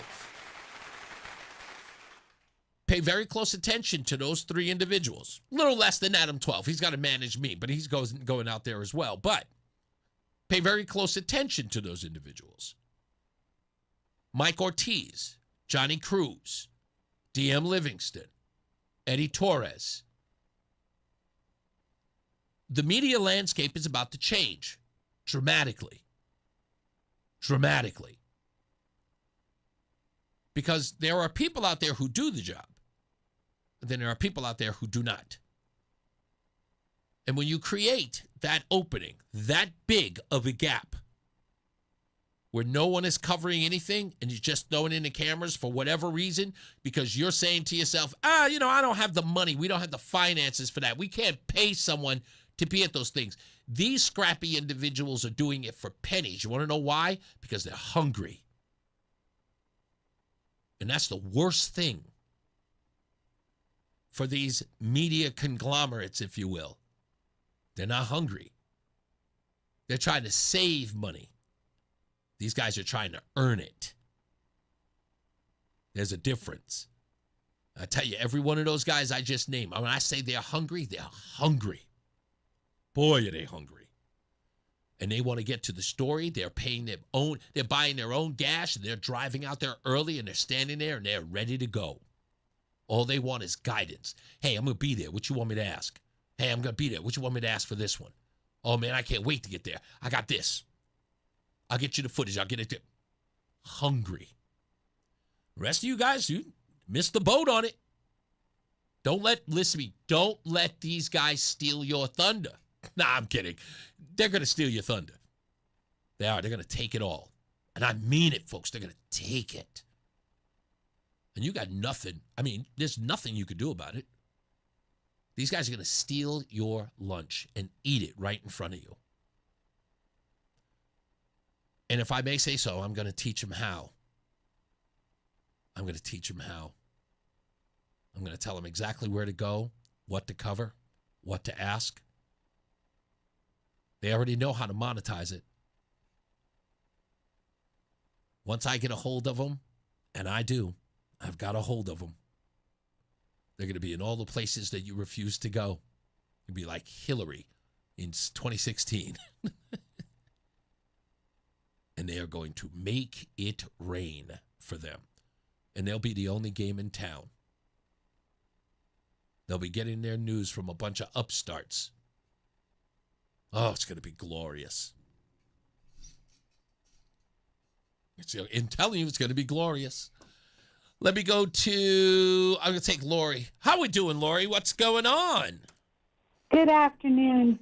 Good afternoon, sir. I wanted to let you know that interview with Bronan was absolutely masterful. Thank you. It was very easy to see how nervous he was. Mm-hmm. And it was just so obvious when you were watching it on YouTube, watching the video. But I cannot wait to hear the rest of Jendayi. Jendayi, like Zendaya, yeah. Sorry, I'm making her name more biblical than it is. But that was absolutely fascinating, and I can't wait to hear the rest of that. And I know your accolades embarrass you, and you're just going to have to suck it up because I'm going to give you one. Okay. I know I've said it before, and I know I speak for so much of your audience. I'm so grateful that you and Roseanne came to Connecticut. It was definitely the Lord that led you here. And I can't wait for everything to radically change because your presence has been here and you've lit a fire under all of our butts. And I haven't reached out too much because I haven't wanted to bother you and Roseanne on getting together. You guys are so busy, but I'm just so grateful, and I don't say it enough. So I just wanted to say that to you. Thank you, Lori. And by the way, we are never too busy for any of you. Never. Oh. We really, I mean that. We're never too busy for any of you. And I said that from the beginning to the end. You guys, we are not here if not for you. We are not, this show isn't a success if not for you. So I know we're busy, and that will never be. I never want to be too far away from any of you. Please know that. I had to go to a meeting yesterday and say that. It's like I'm working so hard because I want to be so good at what I do, because I feel like I don't want to lose the opportunity that I have, and I don't want to ever lose your trust and your loyalty because I am loyal to you. And in that, I may tend to lose focus on what's important. I have to pay attention to my sobriety first. My sobriety is important, but sometimes, like yesterday, I forgot that I had to be at my meeting. It's my meeting, and I was late for it. Why? Because I was sitting and I was working at my desk. And even though an hour before I said I knew I had to get to the meeting, I got so lost in it, I did. But that's my dedication to what I do here. So don't ever think you ever want to hang out. We will find time. I tell everybody here, we will find time to give you. That's why we're doing these events. We're trying to get, right now we're working on a movie event so people can come and be with us because we want to be with you. We love you guys. We mean that. It's not just something that you say when it comes to us. We feel that. And you express that and show it to us every day online, the comments you leave us, the phone calls we get. We love you. We really, really do. Well, and you are much loved back. And I just want to encourage you too. I believe God's going to really honor everything that it is that you're doing. He's put you here for a reason, and He's going to honor everything that you're doing. He's going to give you favor with everybody that you talk with, and I just know that you and Roseanne are in my prayers. Thank you. Really appreciate you, Lori. Take care, sir. You got it. Bye-bye. Robert is in Simsbury. I knew that name. How you doing, Robert? I am terrific, Reese. How are you today? I'm great. Robert, did you send me the email to yesterday or this morning? Yes, sir. Okay, I did get it. How are you, sir? I'm great. Two quick things. First of all, Mark is correct. Nobody's pushed these guys. Nobody. That's number one. Number two, going back to your show 4 or 5 days ago, people hating Connecticut and whatnot. I'm 72 years young, born and raised in this state, worked in politics all my life. The only thing I hate about this state is the politics. Right. And now, sir, we have a spokesperson for us. We have a representative. We have a leader in you. And again, I'm an old guy. I don't blow smoke. And I'm just saying it like it is. We are just lucky to have you. And God bless you and Roseanne. Final point, Adam Dwell was right. When you were in the green last, New Haven a couple weeks ago, whatever, that was the Smurf in that car with that motorcade. That egomaniac, it had to be him. So you really you're like Adam 12. You really believe that he drove off. He's like, damn it, Reese is there. Who else could it have been? Who could it have been? Everybody else was there. That's true. That's true. All right, my brother. Thank you, buddy. My brother, you take care. You got it, man. By the way, I'll read the email later on. I promise I'll get back to you. Yes, sir. You got it. I'm sorry. I don't know. I don't know what to make of all of that. I can't help you. Let me get to Bob in Middletown real quick. Bob, what's up?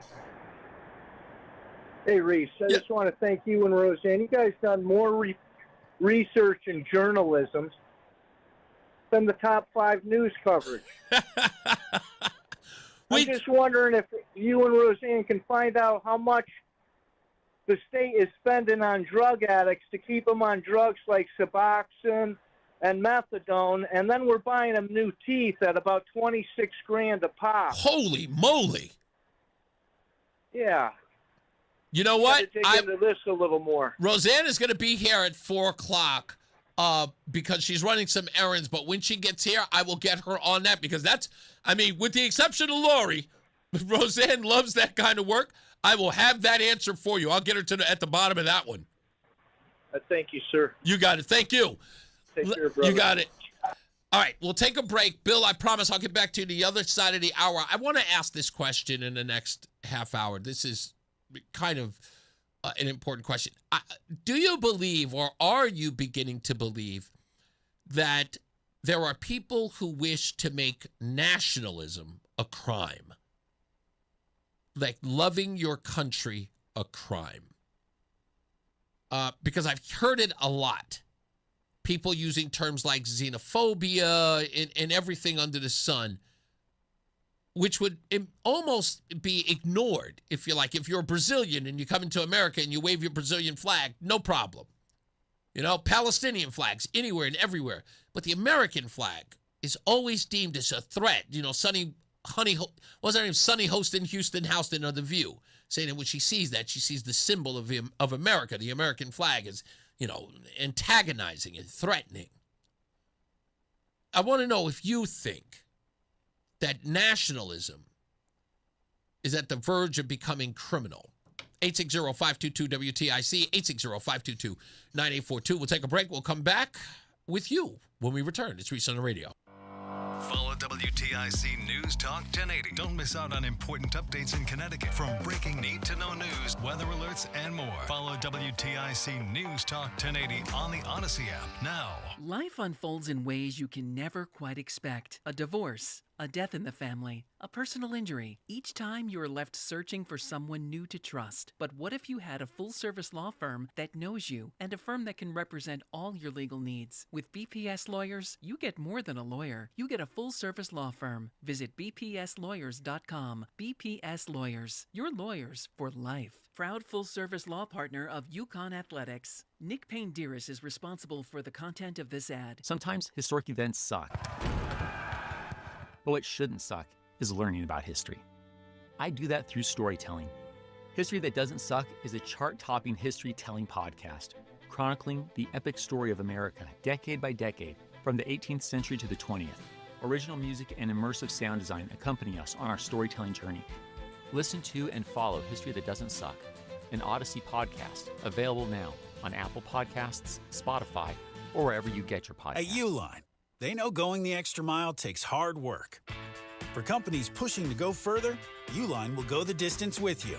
24/7, they answer the phone to get you the shipping and industrial supplies you need. Business can move fast. Unexpected large orders, adverse weather, new safety guidelines, and changing economic trends. Uline works hard keeping 41,000 items ready to ship, minimizing detours on your way to the extra mile. Visit uline.com.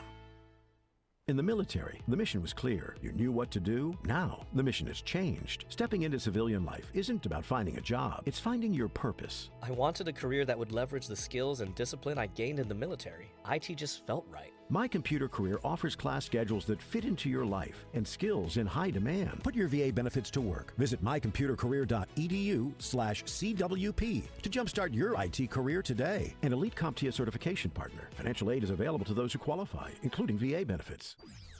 And now, a WTIC news update. It's 3:30. Good afternoon. I'm John Silva, WTIC 1080 News. 8 people were arrested Wednesday night after a brawl and a shooting at a club in Southington.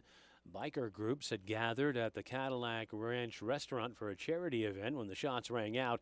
2 people were hit by gunfire and are in the hospital.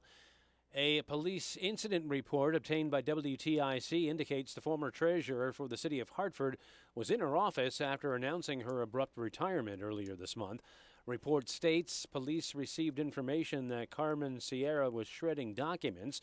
At a news conference last week, she denied the claims that she had a shredder, although the report says there was one in an adjoining room in her former office. She was allowed to leave the office on her own accord. President Trump delivers a primetime address tonight. He's expected to talk about election security. White House Press Secretary Caroline Leavitt. It will shock you if you have an honest eye listening to the president tonight, and everything he is saying will be backed by facts and by evidence that will be provided this evening. WTIC News Talk 1080 will air Trump's speech beginning at 9. The same area that was the scene of deadly flooding in Texas last 4th of July is again in the crosshairs. 1 death has been reported. One town was inundated by heavy rain. Comfort by the Guadalupe River is again facing flooding, as is the town of Kerrville. More smoke in the forecast today. The air quality alerts have been posted for Connecticut and the region, really, as wildfire smoke shrouds the state again. Weather Center forecast details are coming up. And LeBron James remains undecided about where he'll play this season. The NBA's all-time leading scorer and current free agent spoke today but didn't reveal his next team of choice. Fans at the Fanatic Fest in New York eagerly awaited his decision. James, recording an episode of his Mind the Game podcast, mentioned teams such as Cleveland, Miami, and Golden State, but gave no firm hints. WTIC News Time 3:32. Here's the forecast. Well, we do have an air quality alert in effect through this evening. As we head through the rest of this afternoon, it will be very warm and breezy. Not as humid as recent days, but we're still dealing with that smoke and haze out there, and that's going to lead to unhealthy air quality at times. The high this afternoon up to 88. Still hazy for tonight with continued reduced air quality, low of 62. Then hazy sunshine once again tomorrow, with high up to 84. This is meteorologist Isaac Longley in the WTIC Weather Center. Financial markets still trending in the red a half hour before the close. The Dow's down 225 points, NASDAQ's down over 440, and the S&P is down 60. I'm John Silva, WTIC 1080 News. And now, a no-frills ad brought to you by Progressive Insurance. Here it is. You could save big when you bundle your home and auto with Progressive. That's it. See? Just a good old-fashioned, straightforward ad. See if you could save at Progressive.com. Brian Jackman here for Allaire Elder Law. Quick story. My wife and I, we've tried hard to save for college. We've tried hard to save for retirement. We're still wanting, but we were prepared. After that, no idea what to do. And then we woke up one day and we're like, we need to do something about it. I had interviewed attorney Haley Allaire before, and I said, well, why don't we sit down with the Allaire Elder Law team? They're local. They know what they're doing. I've talked to them before. And she said, okay. So we went in and talked to Haley Allaire, and I can tell you, we didn't even know we were stressed. The second we sat down and started going over options, we both just collectively exhaled because we knew we were in the right hands. And you can have that exhale. If you got that stress right now, you can do something about it and get your future solidified. Whether it's estate planning, power of attorney, wills, trust, probate, life care planning, home care planning, Medicaid, all that stuff. The Allaire Elder Law team can take care of you. They're local, and they know what they are doing. All you have to do to get started is go to allaireelderlaw.com. Again, it's ALLAIRE elderlaw.com. Time now for today's Spotlight on Tech, sponsored by Ethos. Tesla appears to be emerging from its year-long sales slump as it reported more than 480,000 deliveries in the second quarter. That was a gain of 25% compared to a year earlier and crushed market estimates by about 75,000. The Model 3 and Model Y made up the bulk of the deliveries for Tesla, with all other models, including the Cybertruck, accounting for just over 12,000 deliveries. I'm Jason Brooks. My name is Whitney Allen, and I'm a widow. My husband, Ryan, died. We never thought we'd ever have to use life insurance, but the unexpected happened. With Ethos, signing up was fast and 100% online. You can get a quote in seconds, apply in minutes, and get same-day coverage. No medical exams, and you can get up to $3 million worth of coverage. I'm grateful we were prepared. Get your free quote at ethos.com/radio. That's ethos.com/radio. Paid spokesperson. Time spent on application may vary. Online health questions required. For decades, Morgan & Morgan has represented hundreds of thousands of people at their hour of need. Injuries on the job, car crashes, medical malpractice, and nursing home abuse, Social Security claims, dangerous drugs, and dangerous products. We became America's largest injury firm for a reason, and no firm is even close. Then we got to thinking, what if we could prevent these terrible events before they occurred? So we built the AI-powered People Protector. Simply visit peopleprotector.com and type in the product you have questions about before you buy it. Children's toys and accessories, cars, drugs, products, you name it, we got it. With our success, we decided to pay it forward for all of America. Our way of saying thank you for your trust all these years. Morgan & Morgan, protecting America. And if you've already been injured, just visit us at forthepeople.com. Irby Fisher. No representation is made that the quality of legal services to be performed is greater than the quality of legal services performed by other lawyers. At Westside Care Center in Manchester, care is personal, specialized, and centered on every resident. Their experienced team provides advanced short-term rehabilitation, convenient on-site dialysis, and compassionate memory care in a warm, supportive environment. Whether recovering after a hospital stay or seeking long-term care, Westside combines clinical expertise with personalized attention to help every resident achieve the best possible quality of life. Westside Care Center. Specialized care close to home. Hartford, we've got a problem. Home care is in crisis and there aren't enough caregivers to meet the demand. So if you've got a loved one with Medicaid who needs care, don't wait. Freedom Care will help you get care at home from someone you already trust. A family member or friend who lives with you and can get paid to help with everyday needs like meals, medication, bathing, and mobility. If you have Medicaid, it's 100% free to you. No waiting lists. Just real care from your people right now. Freedom Care handles it all. Training, payroll, and support. So you can stay safe and comfortable at home. And your caregiver gets paid tax-free after every shift, guaranteed. With 97% satisfaction and over 150 million hours of care delivered, Hartford families are already making the switch to care at home. Take care of your own and get paid with Freedom Care. Call 860-530-5203. That's 860-530-5203. Call now. 860-530-5203. 860-530-5203.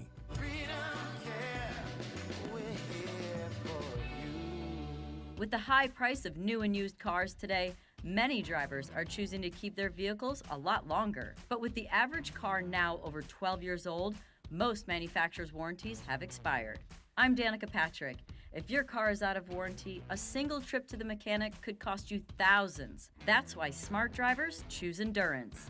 If your vehicle is less than 20 years old, no matter the mileage, Endurance could have your car covered for the drivetrain, electrical, AC, transmission, and more. And Endurance is with you every step of the way, from filing a claim to paying the mechanic of your choice directly. And your rate won't go up no matter how many claims you file. Call Endurance now and choose the plan that fits your budget. Act now and get 1 year of elite benefits, a $2,000 value free. For your fast free quote, call 800-291-0342. 800-291-0342. 800-291-0342. Coverage varies by plan. View contracts and exclusions at endurancewarranty.com. Spider-Man, Spider-Man. Hey, he's your friendly neighborhood Reese on the radio. Right now on News Talk 1080 WTIC. We're back. Reese on the radio. I was asking the question before the break, if whether or not nationalism is sort of looked upon by many people in this country as if it should be criminalized. What I mean by that is there was a story a couple of days ago that I wanted to get into, and I think it's this Patriot Front group, whatever it is, and I don't know what the reality of this organization is, whether or not they're, some BS front group, or I don't know anything about them. I really don't care. But anyway, so apparently in one town there were these signs that said deport all illegals. And there was an investigation into who posted it, or who had posted these signs. And I guess it was because of the fact that it was a part of this group that it needed to be investigated. But I kept looking at the actual line, deport all illegals. Why would that need a criminal investigation? Like, again, it bothered me in the sense of, what was the crime? Like, I understand you calling the police. Police are considering, and that, by the way, let me be very clear. The police were considering an investigation. And I'm going, the police are considering an investigation into a free speech issue? Let me help you out, law enforcement. Get to other things. I wouldn't even give the person who complained a bone on this one. I would say, like, if a woman had walked in, a man even, had walked into my precinct or police station with that sign and said, "Do you see this? Who's leaving this? We need an investigation." I would have looked at her and went, "I'm sorry, the problem with this sign is what?" It says deport illegals. Yeah, meaning that someone is obviously here illegally. Yeah, there's a criminal statute. Yeah, that's actually a thing. But to say that you were reporting it as a potential hate crime blew my mind. And I couldn't help but associate it to Sunny host in Houston on The View, suggesting that she saw a flags in a neighborhood, and she was immediately, losing her crap about it. She found because of the way they weaponized it, that she now is afraid of the American flag, that if somebody is flying it. Like, the weird part is, remember when everybody had to get rid of the Confederate flag? And I told everybody that Confederate flag thing, it's going to lead to something else, because then you can say that anything is offensive. And here we are. Marcia Gay from the New York Times, she was on Morning Joke saying the exact same thing many years ago, just after 2020, said she was in the Hamptons, sister girl in the Hamptons for the 4th of July weekend, saying that when she sees the American flag being flown on America's birthday, triggered. What? And here we are. So is nationalism now going to be a crime? Supporting your country, is it going to be a crime? Hey, we just had the 4th of July, the 250th anniversary, going down to D.C., myself, Rob Sampson. All of a sudden, people here in Connecticut, I don't want to go down there, blah, blah, blah, represents this. I thought. Couldn't see it. Celebrating America's birthday became an affront to, being American, weirdly. So I'm just wondering if that's what they want. Let's take a few calls. Kim from Cromwell, love it when she calls. How are you? Good. I want to comment on Bronin. He appeared very not sure-footed. Yes. In the interview. I didn't know he was a progressive. I thought he was a decent mayor. I think what bothered me is he's running because, and this is the tendency with a lot of politicians today, is they want to do their vision of what the country should be. Indeed. And we go along for the ride. Now, granted, we're not going to agree or disagree on everything. I understand that, okay? But it's like he's a progressive, and he is almost like saying, you know, I think the transgender thing, these kids should be able to compete and whatever, because it's being neighborly, it's having an inclusive society, right, and stuff. Okay, but it's really against the norm of society, right, tradition, not to mention other things. But so he would say his view on that. So if I threw something like this on him, okay, we look at education today, and why not try something different in the inner city schools? And we're trying these things like vouchers and charter schools. Man, right. You know, you put out a market.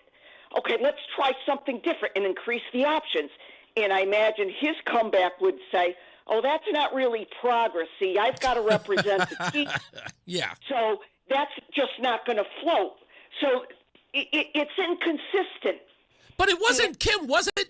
Was my back and forth with him, was I being, I'll put it this way, was it difficult for any average Joe or politician, person running for office, to answer? Did you get the sense that he was twisted in a pretzel in answering? Because all I was just saying was, I almost felt like, and I almost feel like this is a sentiment for every average individual, that the role of being a representative, a U.S. House representative, was actually doing the thing that the people you represent sort of applauded. Not that you would go there and say, hey, I'm going to do this, and then having done it, and then tell them, see, I did this for you. And they go... Right.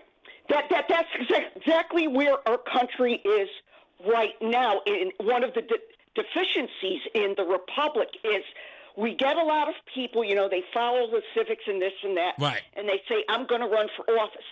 The challenge with being a representative is that you want to meld together all the ideas right of the people and consider the country at large into something that you could put into law. Right. Okay? And it's never going to be 100% in anybody's direction. Right. Okay? But that's what makes that branch so difficult is you should not run for office if you cannot do that. If your goal is, I want to lead the country in what my vision is, the legislative branch is really not for you. Right. And this is the problem. All these people, and we've seen it now for quite a few years, is they're running and they like to get up and brag that they did this for people and this for people, and they don't really understand the process they're in having participated. You know, anybody who mentions brings up a bill, it doesn't mean the bill gets drafted, gets a hearing, goes to a vote. They play all sorts of games up there to block legislation or to put it forward. It really doesn't encompass most of the people there. Is you would basically have to survey, send out like a poll. Okay, folks, chime in now so I can get an idea. We have a bill coming up. I want to see what you all think.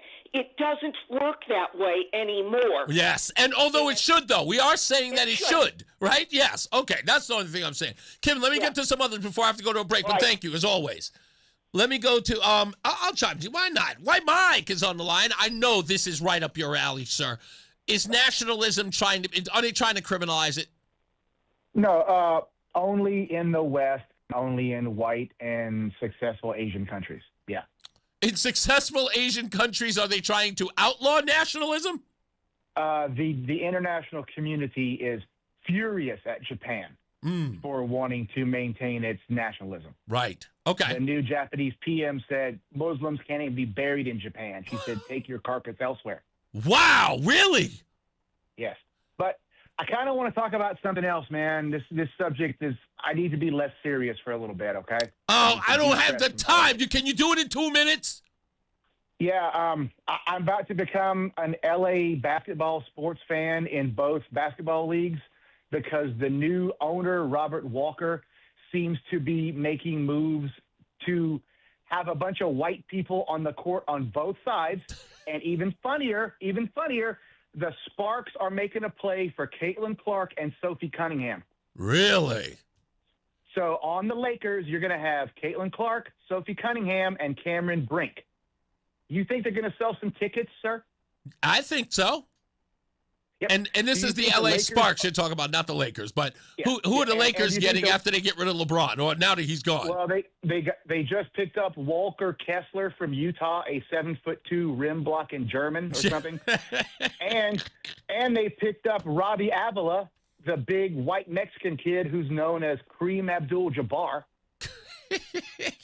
What? Sorry. And they call him like Mexican Jokic or something. So they got a white Mexican who's going to get the white guys and the Mexicans in, and they got a bunch of white dudes and Luka and Austin Reeves. I'm telling you, bro, I've never thought I'd say that Los Angeles was going to be where the NBA became a majority white team. It's freaking hilarious. It's hilarious to me. And it's because this Mark Walker guy is a showman. And he knows, dude. Do you know what kind of show they're going to put on when they have 3 hot chicks playing for the LA Sparks? I would imagine. I mean, that's what you care the most about, is that the WNBA is finally going to have femininity in the sport. Yes. I don't want to see a bunch of Keyshawn Johnsons running around with weaves. Jesus. I've got to go. I'm done with you. I'm going to ask my question to my audience. You're out of here. God bless you, man. Bye, man. Bye. Why Mike, ladies and gentlemen, always making it weird. When we come back, for those of you who didn't get a chance to hear it because our audio was screwed up, Luke knows just what to do. And, of course, we'll see if we can chime in a little more of your phone call. Stand by. It's Reese on the radio. For decades, Morgan & Morgan has represented hundreds of thousands of people at their hour of need. Injuries on the job, car crashes, medical malpractice, and nursing home abuse, Social Security claims, dangerous drugs, and dangerous products. We became America's largest injury firm for a reason, and no firm is even close. Then we got to thinking, what if we could prevent these terrible events before they occurred? So we built the AI-powered People Protector. Simply visit peopleprotector.com and type in the product you have questions about before you buy it. Children's toys and accessories, cars, drugs, products, you name it, we got it. With our success, we decided to pay it forward for all of America. Our way of saying thank you for your trust all these years. Morgan & Morgan, protecting America. And if you've already been injured, just visit us at forthepeople.com. Irby Fisher. No representation is made that the quality of legal services to be performed is greater than the quality of legal services performed by other lawyers. Men, when addressing the problem of erectile dysfunction, you want the right treatment for your specific medical situation, because every case is different, and finding the right treatment can mean the difference between just an okay experience and an amazing one. This is Dale for Northeast Men's Health, and at our practices, we offer the full range of ED treatment protocols and can even combine therapies to help make those intimate moments special, both for you and your partner. At Northeast Men's Health, we're the leader in treating ED in the area. Our medical providers specialize in men's sexual health and understand that no two cases are alike, which means you'll get the right treatment for you based on sound medical evaluation and appropriate applications of medical therapies. Plus, we offer treatments that are effective in well over 90% of cases, which means if you're like most men, you'll get your sex life back. So call us. Your initial visit is just $99 and includes blood work, a medical consult, and if medically advised, a test dose. And if that test dose doesn't work in the office, your visit is free. Call 800-930-5956. That's 800-930-5956. Or go to northeastmenshealth.com. We have 7 offices, including our new office in Bridgewater. My name is Whitney Allen, and I'm a widow. My husband, Ryan, died. We never thought we'd ever have to use life insurance, but the unexpected happened. With Ethos, signing up was fast and 100% online. You can get a quote in seconds, apply in minutes, and get same-day coverage. No medical exams, and you can get up to $3 million worth of coverage. I'm grateful we were prepared. Get your free quote at ethos.com/radio. That's ethos.com/radio. Paid spokesperson. Time spent on application may vary. Online health questions required. Are you having trouble hearing? Hearing loss can devastate the quality of your life. Now, there's an affordable fix for you or your loved one. Rated the best hearing aids of 2026 by Forbes Health, Audion Hearing has the highest quality hearing aids at the lowest prices, starting at just $98 a pair. I actually like them better than my old $5,000 hearing aids. I could not believe how my hearing and life changed. Join over 1 million happy customers by going to audionhearing.com. That's AUDIEN hearing.com. It's Reese on the radio on News Talk 1080 WTIC. We're back. Reese on the radio, WTIC. We've got Peter Lamaj, who is the candidate for Secretary of State, in the studio. We'll be talking to him in a minute and spending some time with him, talking about his campaign, where he is so far. I know he's been knocking on doors, talking to people. What is it? What's the thing? Pounding the pavement and kissing the babies and shaking the hands and all that other good stuff, whatever it is they do out there. I know I ain't doing all that. People keep saying, Reese, you should run. I'm like, nope, I will walk. I ain't running for nothing. So we'll get into that in a little bit.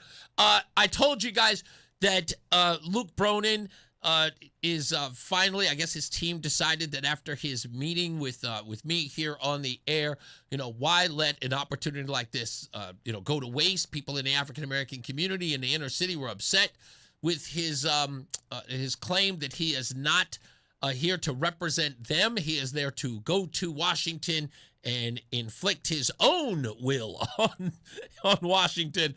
And I said, oh, well, that's interesting. And he said, oh, you know what? I figured we'd share it in song. So Luke decided that he was going to put his new vision in a new R&B track called Luke Knows. What's good to you? Here it is. So you do the bidding of the people you represent, yes? Oh, no, I think that people who are elected to office have a responsibility to do the right thing as they see it. Wait a minute. What's the word representative in front of this title for? Luke said, I hear you, Hartford. Then he looked right past the door. You said, take a little from us. He said, I know a little more. He wore that suit like armor, smiled like he had read your mind. You asked for what you wanted. He said, baby, I'll decide. He don't need a ballad chorus. He don't need your point of view. He got a suitcase full of answers and a one-man interview. Luke know what's good for you. Luke know just what to do. Luke know put your pride aside. Luke know he's the one who decides. Luke know what's good for you. What's good for you. Luke know just what to do. Just what to do. Luke know put your pride aside. Luke know he's the one who decides. Now he's talking Washington like he's already in the chair, saying I won't serve your wishes. I will go and work up there. I don't really represent what your interests say they are. That's a bold little sermon from the driver of the car. You said, Luke, that's kinda wild. He said, wild is why I'm here, like a boss in the boardroom with a smiling zero fear. You can raise your hand and holler, he'll just nod and keep it cool. He's got that private kind of wisdom that makes everybody a fool. Luke knows what's good for you. What's good for you. Luke knows just what to do. Just what to do. Luke knows put your pride aside. Luke knows he's the one who decides. What's good. There you have it, ladies and gentlemen. The new smash single on Reese on the Radio Records and Tapes. Luke Knows. We'll make it available for everybody online. Don't worry, you'll be able to see it at ReeseOnTheRadio.com. So when we come back, we've got Peter Lamaj in the program. Second half of the show is coming momentarily, so stand by, go nowhere. We'll be back after we get some weather and traffic. And your Mark Christopher is back. He is in the BPS Lawyers Traffic Center. Hey, sir. That new Luke song had a D'Angelo feel. Yes, it did. I know. Now, Yeah. hold on. Truth be told, can I get an applause because I wrote everything? Did you really? Come on. Yeah. I went through the interview so many times. I had to go through the whole thing, chorus and all. I was like, I got to work this thing out. Nice groove. Thank you, sir. Very nice groove. Hey, if you're heading into Hartford right now, Reese, eastbound side of 84, we got a crash in the right lane, right shoulder, just after 44 Prospect Oakwood. So use caution there. Delays are back to 43, and you're pretty much heavy right down into the tunnel now. Westbound 84 slowing in East Hartford just after 56 Governor Street to the Bulkley. 91 southbound delays 33 down to 32 A and B. If you are traveling on the northbound side of I-91, that's some sluggish traffic approaching exit 20 up to exit 22 in Cromwell. Southbound 91's a little tight by 22, and then again some slow traffic approaching 19 to 17 in Meriden. Now, we do have a big problem right now, and that's in Wallingford. 91 southbound is shut down at exit 15 because of a crash between exit 15 and 14. Two-vehicle crash there, so you'll have to get off the highway at exit 15 until further notice. Both sides of 9 heavy approaching the Aragoni Bridge. 84 eastbound Waterbury slowing 17 to 18, a little tight again, moving by 26 in Cheshire on the eastbound side of 84. Southbound Parkway slowing 50 into the West Rock Tunnel. Northbound Parkway is tight, approaching 46 in New Haven. Traffic and weather together on the 8th WTIC News Talk 1080. WTIC weather. We have an air quality alert in effect through this evening. As we head through the rest of this afternoon, it will be very warm and breezy. Not as humid as recent days, but we're still dealing with that smoke and haze out there, and that's going to lead to unhealthy air quality at times. The high this afternoon up to 88. Still hazy for tonight with continued reduced air quality, low of 62. Then hazy sunshine once again tomorrow with high up to 84. This is meteorologist Isaac Longley in the WTIC Weather Center. This is WTIC News Talk 1080 with Brian and Company in the morning, Reese on the radio in the afternoon, and news around the clock. WTIC and WTIC FM HD2 Hartford and Odyssey Station. It's 4 o'clock, 87 degrees, hazy sun in Hartford. I'm John Silva, WTIC 1080 News. 2 people remain in the hospital after shots were fired during a wild brawl Wednesday night at a club in Southington. They were at Cadillac Ranch for a charity event when the violence erupted. Now, 2 people were shot. The bike night was attended by several motorcycle clubs. 8 in all have been arrested, and they are facing assault charges. Extreme heat combined with the drifting wildfire smoke from Canada having an adverse impact on parts of the U.S. Millions of Americans under dangerous air quality alerts from the upper Midwest to the Northeast, as firefighters battle more than 180 wildfires in Ontario, Canada. Skies in Boston looking apocalyptic. Breathing's a little bit more strained than normal. Smoke also spreading from fires burning in Minnesota's Superior National Forest, forcing evacuations. That's ABC's Matt Rivers. The message for those with breathing issues or other underlying health maladies: limit outdoor activity and keep windows in the home shut until the smoke passes. Dr. Stephen Thaw is the chief of pulmonary care in the Hartford healthcare system. And if you have to go outside, wear a mask. You know, some of these particulate matter is not just the gases, but the large stuff that if you wear a mask will get filtered out. Says the matter being released are volatile organic compounds that the body adversely reacts to, likening it to grass or pollen allergens, but on a much broader scale. 2 sheriff's deputies in Florida are in the hospital after they were shot today in Ruskin, south of Tampa. One lawman was hit in the face, the other in the neck. A 3rd deputy was not injured. Hillsborough County Sheriff Chad Chronister. Our 2 deputy sheriffs were medevaced to Tampa General Hospital, where they're currently undergoing some of the best medical care they can receive in this county, if not in this state. No word on the person who fired the shots. The FBI in Phoenix is investigating a shooting at a federal immigration building. Here's Alex Stone. The FBI says somebody fired shots at an enforcement and removal operations building in Phoenix. Enforcement and removal operations are part of ICE, handling deporting those ordered out of the U.S. The FBI says several rounds hit the exterior of the building on Tuesday. Nobody was injured. The FBI is asking for the public's help to learn more about what unfolded and who fired the shots. Alex Stone, EBC News. According to a police incident report obtained by WTIC, the former treasurer for the city of Hartford may have gone back to her office after announcing her retirement to shred documents. Carmen Sierra, at a news conference last week, denied any such allegation. She retired abruptly last week. Several police units, including the chief, responded to Sierra's former office. The report states Sierra was not detained and left the building on her own accord. There was a shredding device in a safe room near Sierra's former office. The bin was filled with shredded paper, although it's not known if it was deposited there recently or was already in the bin. Democratic challenger for a state House seat from Enfield is not on the August primary ballot. A judge this week threw out Tom Tyler's petition forms. Tyler is considering an appeal or running as an independent in the fall. The judge found multiple problems with Tyler's completed petition forms, but Tyler says the forms themselves are defective, missing a key line that tabulates the signatures. He blames Secretary of the State Stephanie Thomas. This is at her feet.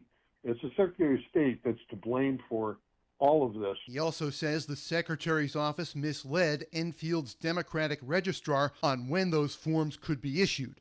The incumbent, John Santinella, says regardless of those concerns, Tyler's campaign ultimately broke the rules. I think this case reinforces that here in Connecticut, we follow the law when it comes to elections. The Secretary of the State's office issued a no comment for this story. Dave Maker, WTIC 1080 News. Just before the close on Wall Street, the Dow down 105 points, the NASDAQ down 387, S&P down 38. I'm John Silva, WTIC 1080 News. If you have unfiled taxes or are in debt to the IRS, this is important news. Did you know the IRS has programs specifically designed to help people struggling with tax debt? Powerful tax assistance programs that can save you thousands if you qualify. No one knows these programs better than the experts at Optima Tax Relief, America's most trusted tax resolution firm, A-rated by the Better Business Bureau. Their award-winning tax attorneys and licensed professionals have resolved over $3 billion of tax debt for their clients. One call to Optima can start the process, helping to put an end to your worries about wage garnishment, asset seizure, and other aggressive IRS actions. Find the best options to solve your tax problems. Call the experts at Optima Tax Relief today for a free consultation. Call 800-568-6533. 800-568-6533. 800-568-6533. Optima Tax Relief. Some restrictions apply. For complete details, please visit OptimaTaxRelief.com. Reese is on the radio. Hey. Hey. Here we go now. He's on the radio. Hey. Hey. One time, hey. He's on the radio. Hey. Hey. Give it to him now. He's on the radio. Hey. Yo, yo. We never finish 'cause the party don't stop. Hey. The way we consider politics, we on top. Hey. We flip it like sandals, except we never flop. Hey. And when we drop, you know we gon' pop. Hey. Reese is on the radio. Hey. Here we go now. Reese is on the radio. Hey. One time, come on. Reese is on the radio. Hey. Give it to him now. Reese is on the radio.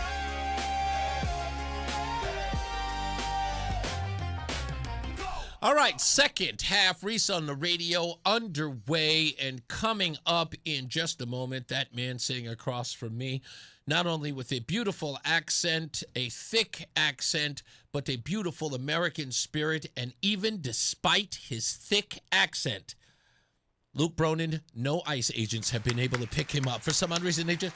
The way that this man's talked, you'd think that the ICE agents were sitting on his door. Say something, Peter Lamaj. The ICE agents are knocked the door. Did you call them? Yeah, no, I didn't Come call on, it. man. Is this a setup? Am I going to be picked up because I speak with an accent? Yes, because What's going on apparently, here? according to Luke Bronin, that's what the ICE agents are doing. I heard the interview, and I think that is an insult to each and every one of us who speak with an accent. The majority of my family members speak with an accent. I speak with an accent, and look, none of us are being picked up because of our accent. What? As long as you are legal in the United States, no one is picking you up. And look, not to interrupt you, but No, but I just I don't want to keep you too long because we're going to talk about this a little bit. Go ahead, real quick. Yeah, but I deal with these issues every single day. None of my clients are being picked up because of their accent. They are being picked up because there's an order, which is pretty much called an I-20, which is a warrant to pick them up because they have a final order of removal or they have committed a crime in the United States. I know, Someone else is being picked up. but the way that he put it, it was absolutely insane. Well, we'll talk about it. Typical of that. Typical of that. We'll be back. Peter Lamaj running for Secretary of State. We'll talk to him when we return. Mark Christopher's back. He's in the BPS Lawyers Traffic Center. No accent, no ICE agent. Not yet, anyways. If you're heading into Hartford right now, the ride southbound 91, you're going to see some delays as you push down by exit 36 in Windsor, and again from 33 Jennings Road down to 32A and B in Hartford. If you are traveling right now in the northbound side of I-91, that's a little bit tight as you move from 21 up to exit 22 in Cromwell. 91 southbound, you got delays 19 down to 17 in Meriden, and we have a big problem right now down in Wallingford. 91 southbound is shut down at exit 15 because of an accident between exit 15 and 14. Two vehicles got tangled up there. If you are traveling on the eastbound side of 84, look for delays now as you push up on exit 44 Prospect Oakwood down into the tunnel. Eastbound after that, slowing a little bit again out by the 384 interchange on the Manchester East Hartford line. 84 westbound, you're tied up approaching the Bulkley Bridge out to 45 Flatbush Avenue. 291 westbound, delays from exit 2 up to the Bissell Bridge. 2 westbound East Hartford slowing 1D up to the 84 West merge. Both sides of 9 heavy approaching the Aragoni Bridge. If you're traveling into Waterbury, 84 eastbound, delays approaching 17 to 18. And southbound on the Parkway, a little tight 51 into the West Rock Tunnel. We also have a problem in Brantford. It's a tractor-trailer fire, 95 south between exit 55 and 54. Looks like all the problems are right on the down in the right shoulder there, so just look out for a little bit of rubbernecking there. Traffic and weather together on the 8th WTIC News Talk 1080. WTIC weather. Well, there is an air quality alert in effect that runs through this evening. As we head through the rest of this afternoon, it will be very warm, rather breezy out there, not as humid as recent days, but we're still dealing with areas of smoke and haze, and unfortunately that's creating unhealthy air quality and poor visibility at times. The high this afternoon up to 88, still hazy out there tonight with reduced air quality. Low tonight down to 62, more hazy sunshine on the way for tomorrow. We'll be heading up to a high of 84, and just a few clouds around tomorrow night, low 63. Then we turn wetter for the first half of the weekend with a storm system rolling in. Saturday, rather sticky out there, plenty of clouds around. Breezy for the afternoon with a couple of showers and a thunderstorm. The high Saturday, 83. It's just a leftover thunderstorm in spots early in the morning for Sunday. Otherwise, less humid with increasing amounts of sun. The high Sunday, 84. Right now, it's 84 in Middletown, 87 degrees in Windsor, and 85 in Hartford. This is meteorologist Isaac Longley in the WTIC Weather Center. I'm John Morgan of Morgan & Morgan. If you've been injured in a car accident, call America's largest injury law firm. For over 35 years, my mission has been to deliver more for our clients, to deliver more for you. If you or anyone in your family has been injured in a car accident, call us now, as the time to file a claim may be limited. Last year, more clients hired Morgan & Morgan than ever before, protecting America, fighting for you. Morgan & Morgan. Injured? Dial pound law. Nicholas Russo, 157 Church Street, New Haven, 06510. Carpal tunnel syndrome, heart failure that doesn't improve with common medicines. These are some signs and symptoms associated with ATTR-CM, or the cardiomyopathy of ATTR amyloidosis, a serious heart condition with symptoms that get worse over time. Amvuttra, vutrisiran, is a prescription medicine given by a healthcare provider that treats ATTR-CM in adults to reduce heart-related death, hospital stays, and urgent visits. In a clinical study, Amvuttra was proven to help people live longer and have fewer heart-related hospital stays and urgent visits over 3 years compared to placebo. Amvuttra lowers the amount of vitamin A in your blood, which can affect vision. Other side effects include pain in the arms or legs, pain in the joints, and shortness of breath. These are not all the possible side effects of Amvuttra.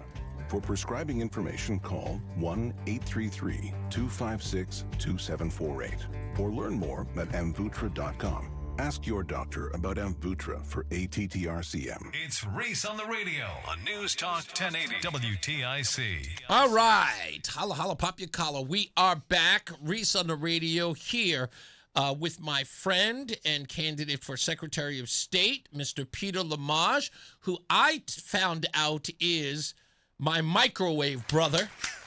He's my microwave brother. Roseanne likes to tell a story about when we first got together. We were living in an apartment together, well, maybe in a house together, and I was warming up some coffee, and I put it in the microwave for 7 minutes. She loves telling people that story, but Peter Lamaj, running for Secretary of State, you warmed up some coffee for how long, sir? 5 minutes. That's what I'm talking Didn't about. work out very well. Microwave brother. My wife said, "Go and get in the kitchen." I said, "I didn't even know that we have a kitchen." So, you know. God bless you. So you running for Secretary of State, you don't have a do you have a primary opponent? There's no primary. No primary at all. I'm the nominee. We raised the funds. We qualified for SEP, so we're in pretty good position. Pretty right good now. position. You know, we're going straight to the general. And there isn't a place where you won't go because I see you everywhere. I mean, every time I go someplace, you're right there. You know, giving a speech, campaign, stump speech, if you will, letting people know. I'm sure you're door knocking and things like that. Look, I don't think we can take anything for granted. I mean, we have 169 towns and cities that we have to travel to. We're trying to touch base with everyone and then, as many people as we can. But voter turnout is going to be pretty much the bottom line here. Can we get people energized, and can we get them out to vote? Look, a lot of people may disagree in principle with the early voting, but listen, people have 2 weeks to get out and vote. Personally, in principle, I disagree with it, but that's the law, and Republicans are going to have to take advantage of it. We're going to have to, get them out to vote. I mean, when you look at the last, municipal elections that we had, not even, very small percentage of Republicans got out to vote. And if we don't get out, Republicans who stay home are going to elect Democrats. That's right. That is the way I look at it. So we're trying to identify voters who on the last 2 or 3 cycles didn't get out to vote. They may appear to be Republicans or independents, and we're trying to, knock on their doors, give them a phone call, have someone make a list of these voters who will be able to get them out to vote on election day or prior to the election day. So that's what they're doing pretty much, and that's why, I've been traveling all over the state, and it looks pretty good. I mean, the reception is great out there, so we're just gonna keep on pushing. You want very much so to get an opportunity to face off with your Secretary of State opponent. You want to make that announcement here? Oh yeah, I would love to have that debate on your show. I mean, I wouldn't have any problems with that if she agrees to it. We can come over here. You're a fair guy. I've been on your show. No one is setting anybody up over here. I think that would be a great opportunity for her and I to face each other and tell the voters why should they vote for me or the opposite. Why should they vote for her? And I think that's just fair to the voters that they should hear both of us having this debate. One of the most significant positions in our state, it is the Secretary of the State. Since 1959, if I'm not mistaken, this office has been held by the Democrats. And I think that we can hold them responsible for a number of voter fraud allegations and voter fraud issues that we've been facing in our state, because you cannot blame the Republicans when they are nowhere to be seen in this office. They are responsible for this. And I think that, if she and I were to hold that debate here on your show, I think that will serve the voters well, and I'm willing to do that. You say that, we deal with a voter fraud issue in this state. The thing that I am noticing that's changing, and I know that you can attest to this, is that when I got here, I want to say, I started here in 2022, right? Yeah, about 2022. And when I started doing full time in 2024, it was often said in radio or in public that you had to be very testy. You had to kind of walk around on your tippy toes on the subject of voter fraud overall. But now it's become more prevalent. We've seen it, of course, and I will even attest that after the indictments and the court cases that involve Wanda Pataki down in Bridgeport, now people are saying you can't hide from it anymore. Yeah. And why is that becomes one of the things you've talked so much about, even though a lot of people say it's taboo? Look, I mean, even the current Secretary of the State admitted to the fact that there is some voter fraud in our state. But when you have the Democrats accuse each other of voter fraud during the primaries, there is voter fraud. The only ones, if you go all the way back to Foster versus Finch in Bridgeport years ago, and you come all the way up to date, all the voter fraud allegations are during the primaries. They involve Democrats against Democrats or versus Democrats. So I always use this that when they accuse each other that there is voter fraud and there are voter fraud issues and they're accusing each other of doing that, we as Republicans should look into it, as voters should look into it and see what the concerns are over here. Right. I mean, a few days ago that there was a court decision actually involving Enfield that you have that there was a concern as to whether one of the candidates for state rep actually qualified or not with the signatures, and there was a mistake made by, looks like, by the Secretary of the State that the other candidate didn't qualify. Another case was just referred actually for criminal prosecution involving another voter fraud allegation. So these are concerns that I think the voters have. It's not only us, the Republicans. It is, we're not trying to disenfranchise anyone in this case. If anything, we want to make opportunities. We Right. just want to make sure that voter fraud, that no one cancels your vote, that no one cancels my vote. And we want to make sure that we make it hard for the Democrats to steal elections or commit voter fraud. We're not trying to disenfranchise anyone. When we say that that you should be able to provide an ID when you go to vote. You should be able to provide that you're an American citizen. You should be able to provide or prove that you live in our state. I mean, we're not asking for a lot over here. We're just asking for common sense things that will make voters comfortable to get out and vote and make sure that they believe that their vote is counted, because it should count. And the other thing is this: I believe that voter fraud should be a felony. Anyone who commits voter fraud should be prosecuted properly and to the fullest extent of the law. So I have no problems with that, because it is, as I said, one of the most significant offices in our state. Correct. Is the Secretary of the State. If your vote is canceled, if your vote doesn't count, nothing else counts. Do you think that part of the reason why this debate is so significant is that I just watched a press conference with the Secretary of State and the governor signing a bill that pretty much gave license to what they call no excuse absentee ballot, which when I asked the question to the Secretary of State, what are the backstops? Like, what are the preventative measures that they are taking to keep this from ever being a fraudulent vote? And they didn't have an answer. Isn't that one of the reasons why we need to have this debate? Because she needs to explain why that bill was signed and what are the things that are protecting people. Absolutely. Absolutely. And that's why I said if she agrees to it, if she is amenable to it, we'll have this debate over here and let the callers call in. Let them challenge both of us on these issues. I mean, look, the first time I ever voted was in 1997 when I became an American citizen. And I was in New York City at that time, and I voted for Rudy Giuliani, who was running for mayor. Look, it is so significant that your vote and my vote, constitutionally speaking and traditionally speaking, and it counts for what it is. And, we're diluting the meaning of voting in our state when we do these things. We're diluting the meaning of being an American citizen and exercising the right to vote when, pretty much anyone can show up from another state on election day, drive to, let's say, Fairfield or whatever town, and register to vote on election day. Yet when you and I, if we decide to vote in a primary, we have to switch parties 90 days before the election, if I'm not, the primary, if I'm not mistaken. Yet, someone who comes from another state can vote on the election day. So we're going to have to be more judicious when it comes to exercising this right to vote and making sure that we get the results that the people want to get, that we're electing the representatives based on the merits and every vote is counting. So I think she should be held, her office should be held more responsible and questioned more about, the statements that they are making with regard to your vote and my vote being counted properly. You said you paid attention to the interview I had on Tuesday with Luke Bronin.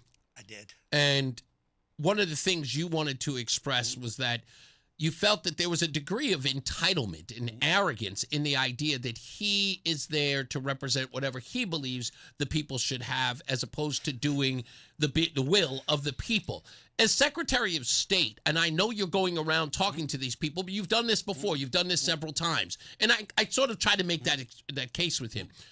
What is the issue that you are talking about? Because I know you do, and I know your style.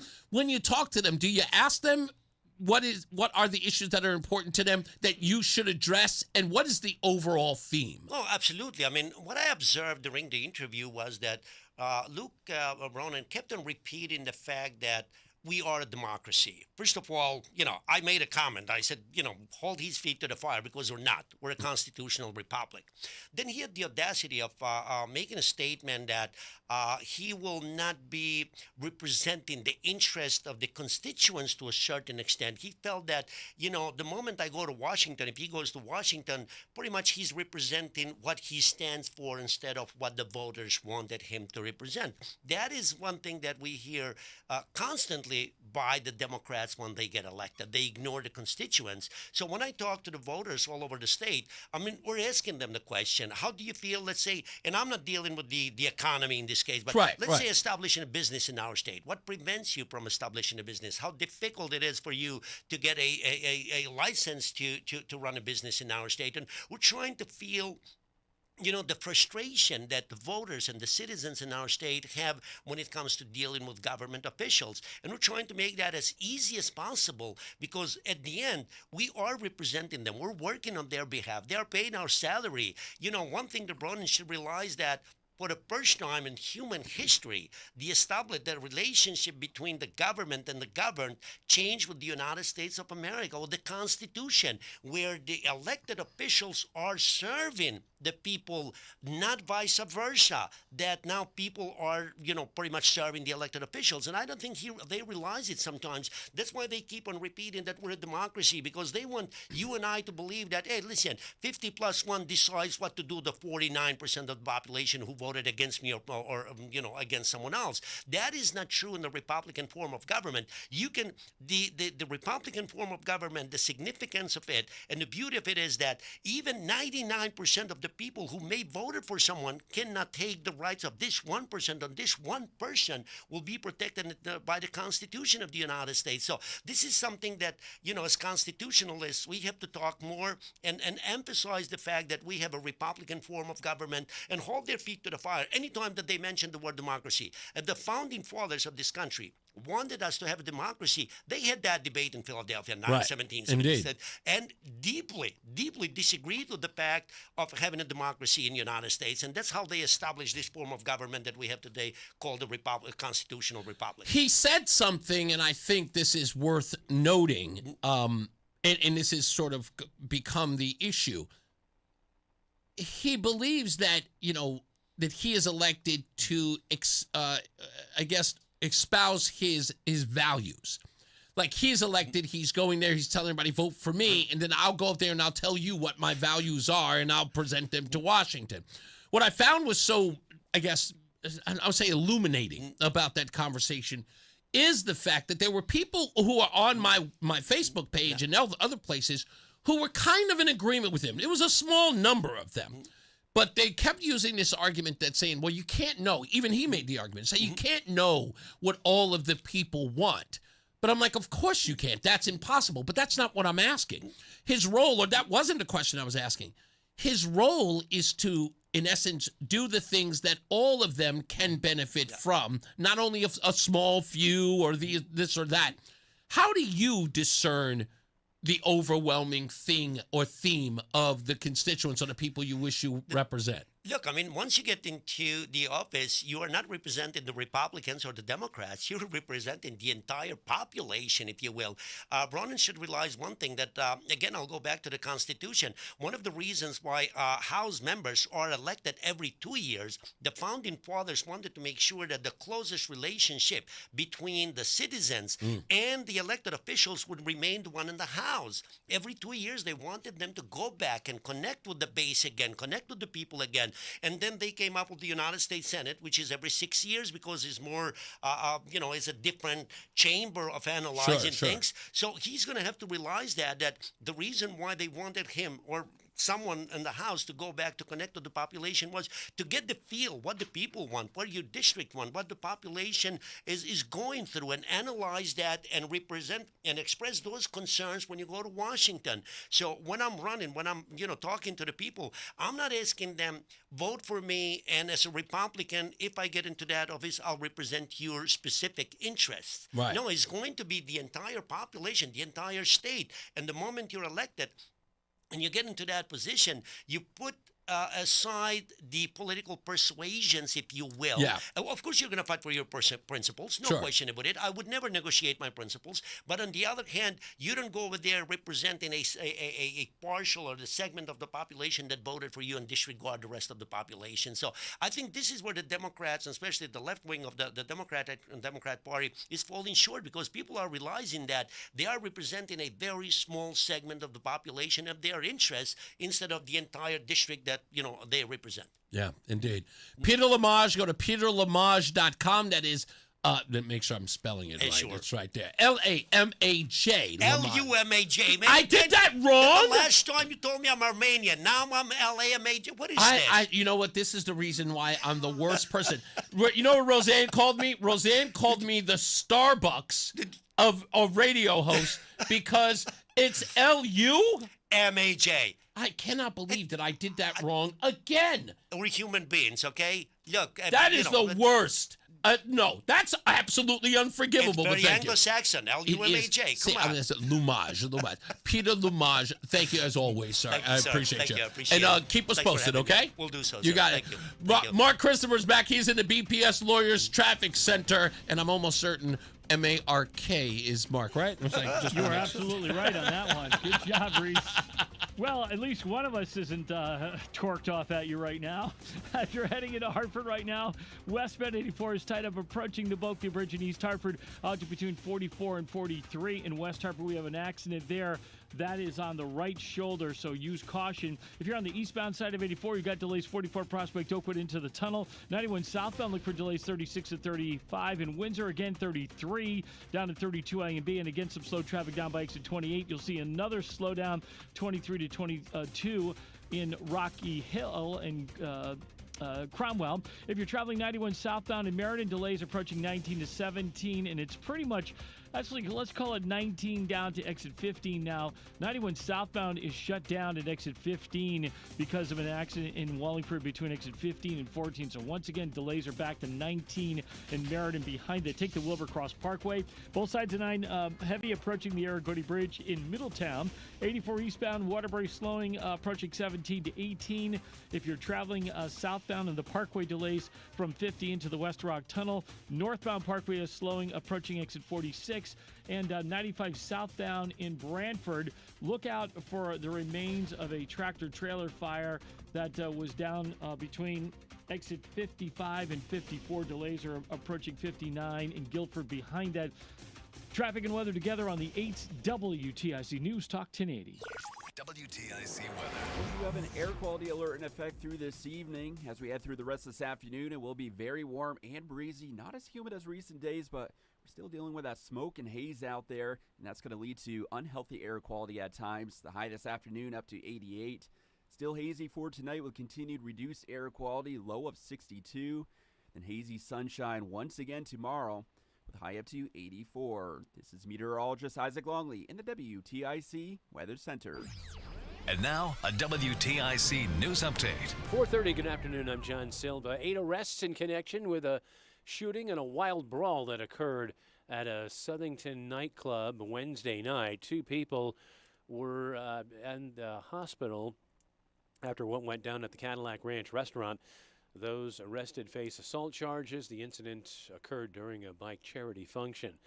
Same area that was the scene of deadly flooding in Texas last 4th of July is again in the crosshairs.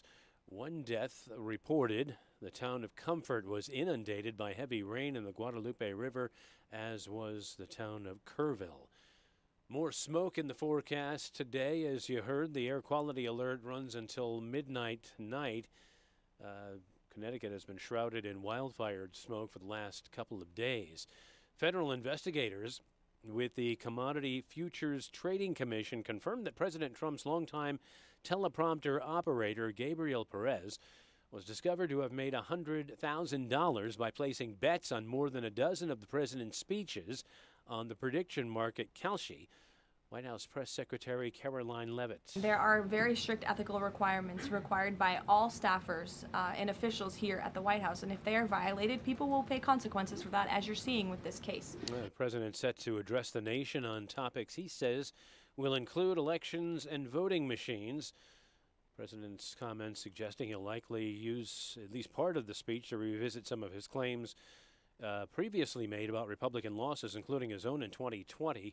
WTIC News Talk 1080 will air the president's speech beginning at 9. And believe it or not, football season's right around the corner.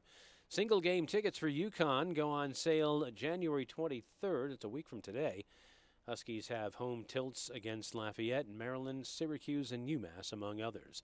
Down day for the markets today. The Dow lost 105 points. NASDAQ gave back 387. S&P was down 38.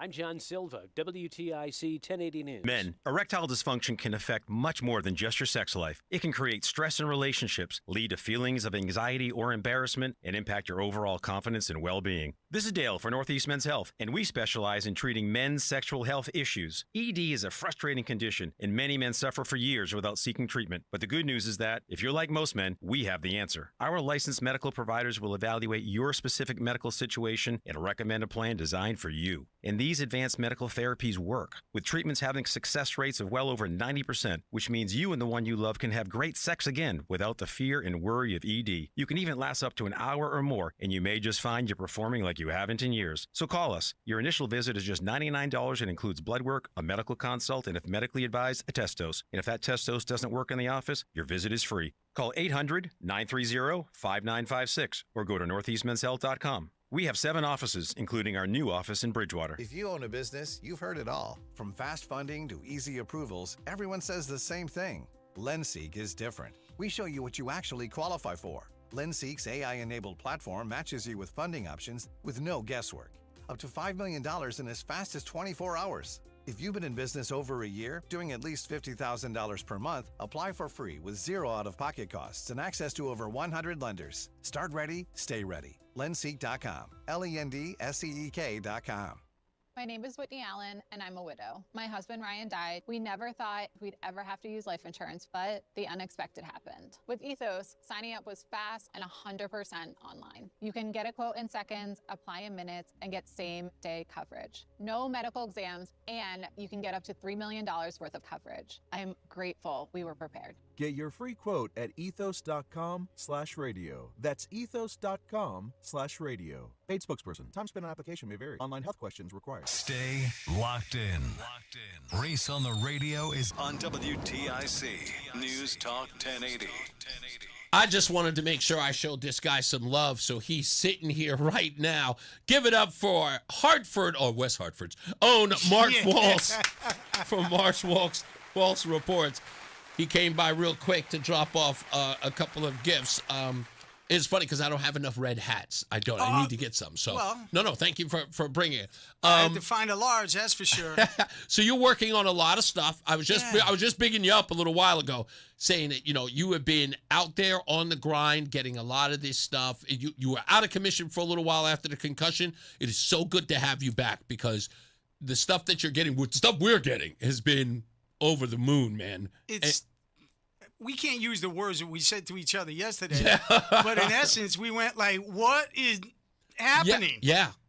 I mean, yesterday alone, I've never been to City Hall for an internal audit commission meeting. Yeah. I didn't even know what I was walking into. And then to befriend like somebody very important. Yeah. I know him. I mean, I know of him, don't know him, but we got attorney Bruce Rubenstein. Yeah. This guy is a beast. I know that. I know he's well respected by legitimate reporters, citizen reporters, just everybody in town. And he came up to me, and I'm thinking, like, he just saw me sitting there by myself because it was only NBC. And then it all tied into this whole Carmen Sierra. Yeah. And, he kind of knows what's going on more than probably anybody. And And then later on, I'm listening to Jendayi.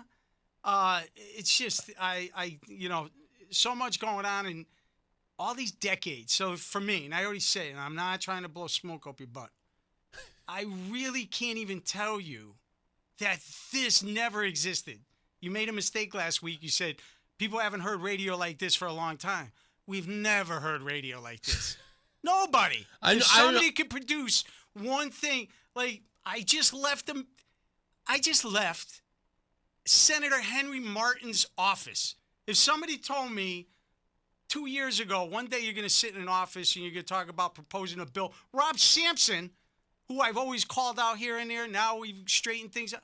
He's on the Zoom meeting. I'm going like, wow, I can't believe I'm sitting here and we're talking about creating a law to protect kids. I've had a lot of stuff just happen in West Hartford, over the past few years, and I'm going, what is going on? Like, I'm sitting here talking about creating a law, and I know nothing about it. I didn't watch that PBS special for kids, Outlaw with the song and all that. I saw it. I didn't pay attention to it. So I don't know how laws. But now you're in the middle of it. You're kind of in the mix. It's wild, right? It's unbelievable. And I just came by to give you that shirt and just tell you, hey, I met with him. You're throwing me here. But I got to tell you, hats off to Rob Sampson, Henry Martin. We're going to do our best to make some changes. But it's one thing to just, I never wanted to be just complaining because, that's easy to do. And rightfully so for people who can't do anything but complain. I'm not saying don't do it because as long as I'm trying to learn something, but to get stuff done. Yeah. I got to go to traffic and weather, but thank you for that, brother. I swear. Thank you so much. Mark Walsh from Mark Walsh Reports and Mark from West Hartford. Make sure you follow him. Let's get another check of traffic and weather. Mark Christopher is back.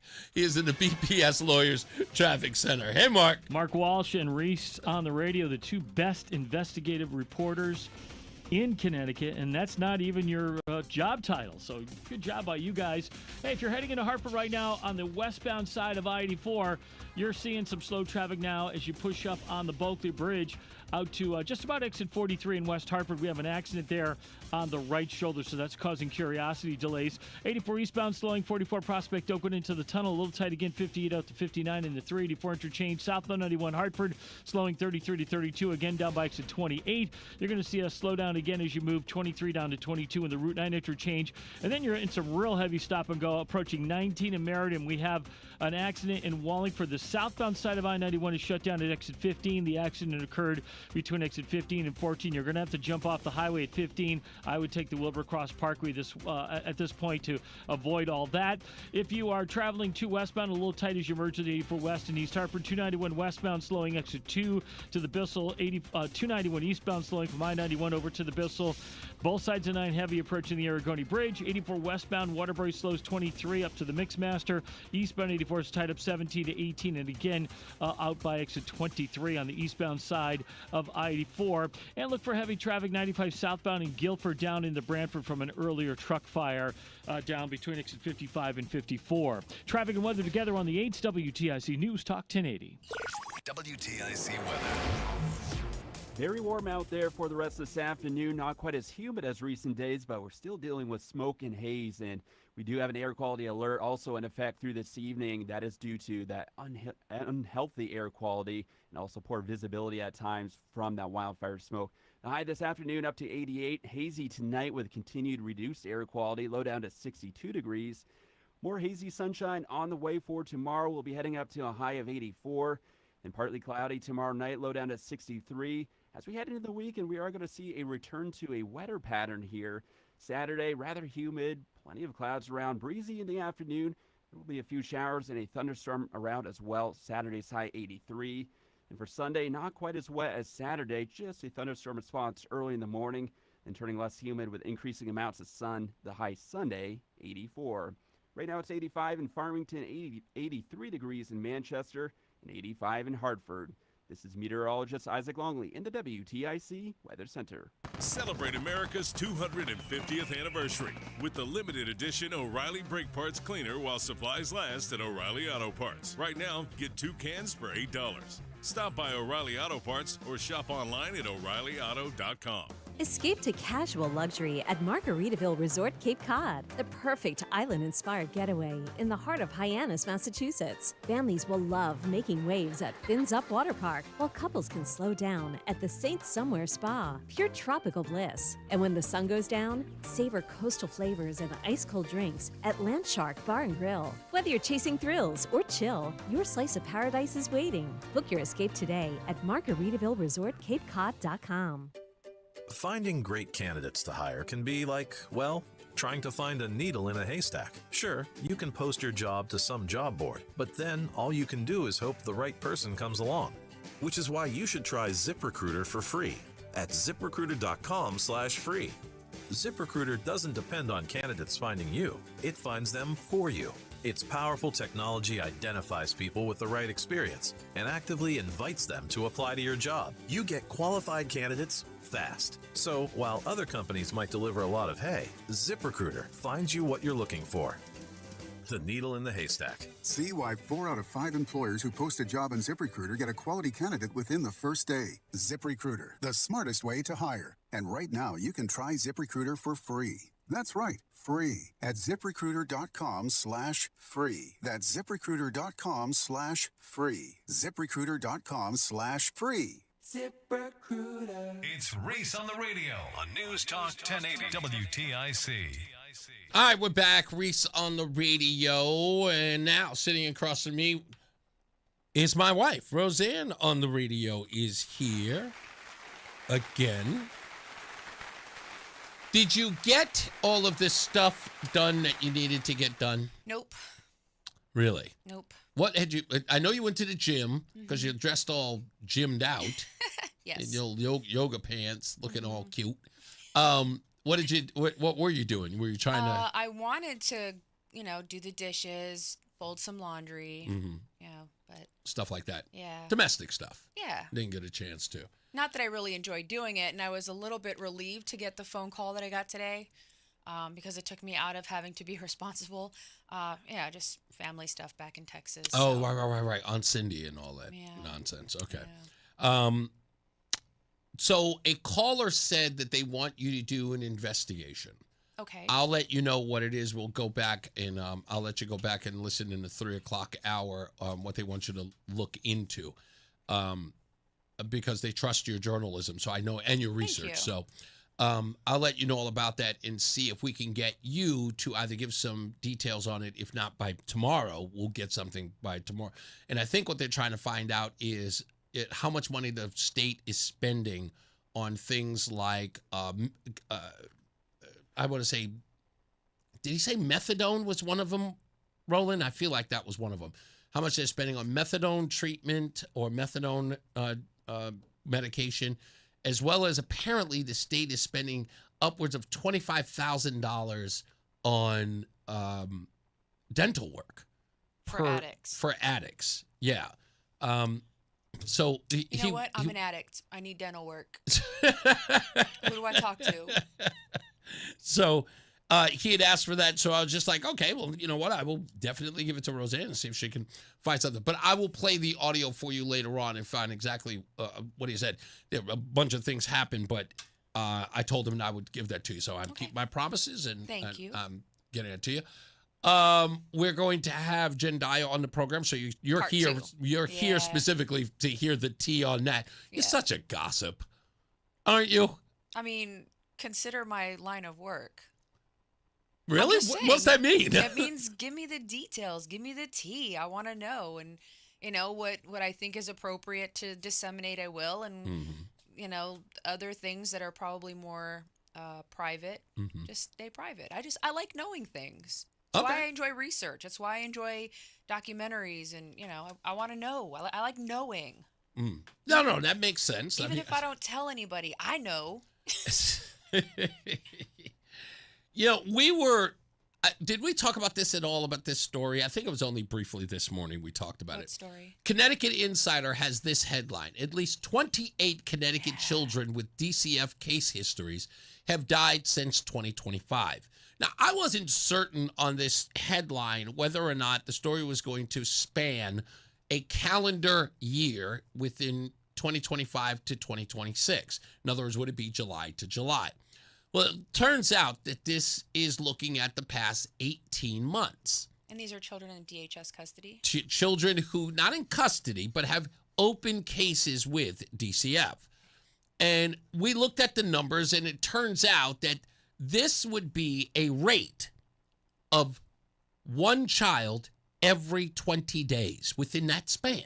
So we're talking, what, 19 months? Yeah, 20 months. 20 months. No, actually, no, 18 months. 18 months, we're looking at overall, the count on this is 18 months. So it's 18 months. We're looking at 28 kids who have died. That puts it at a rate of one child every 20 months. So with that number, if you were counting it by month, it'd be 1.52. But it's one child every 20 days. Now, two things come to mind when I hear this story. One, why would anybody want to expand the reach of DCF? And that as it pertains to homeschooling. That'd be like giving more dogs to Michael Vick. Wouldn't it?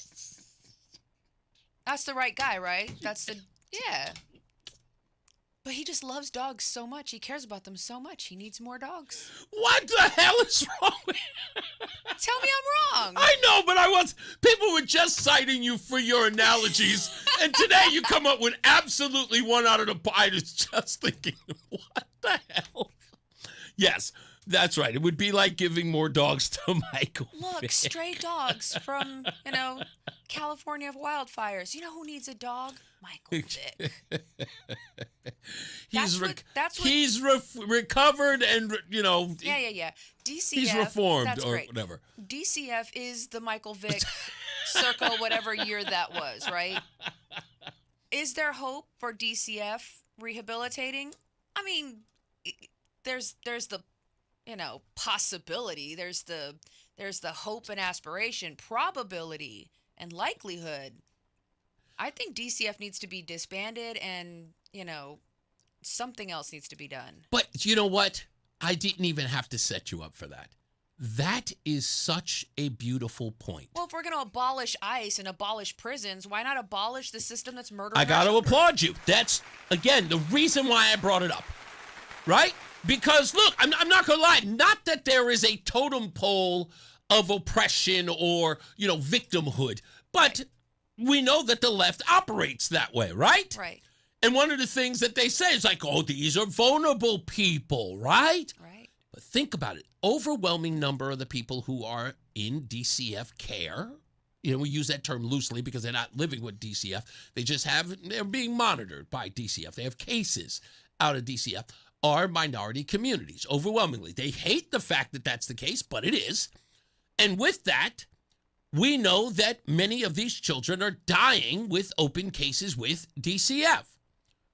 So, if we are concerned about recent shootings and apprehensions of people who have accents, talking about Luke Broden, why wouldn't we show the same concern for children, young children, who are dying, who have open case? I mean, I would abolish any organization that would, we're talking about some of these kids have committed suicide.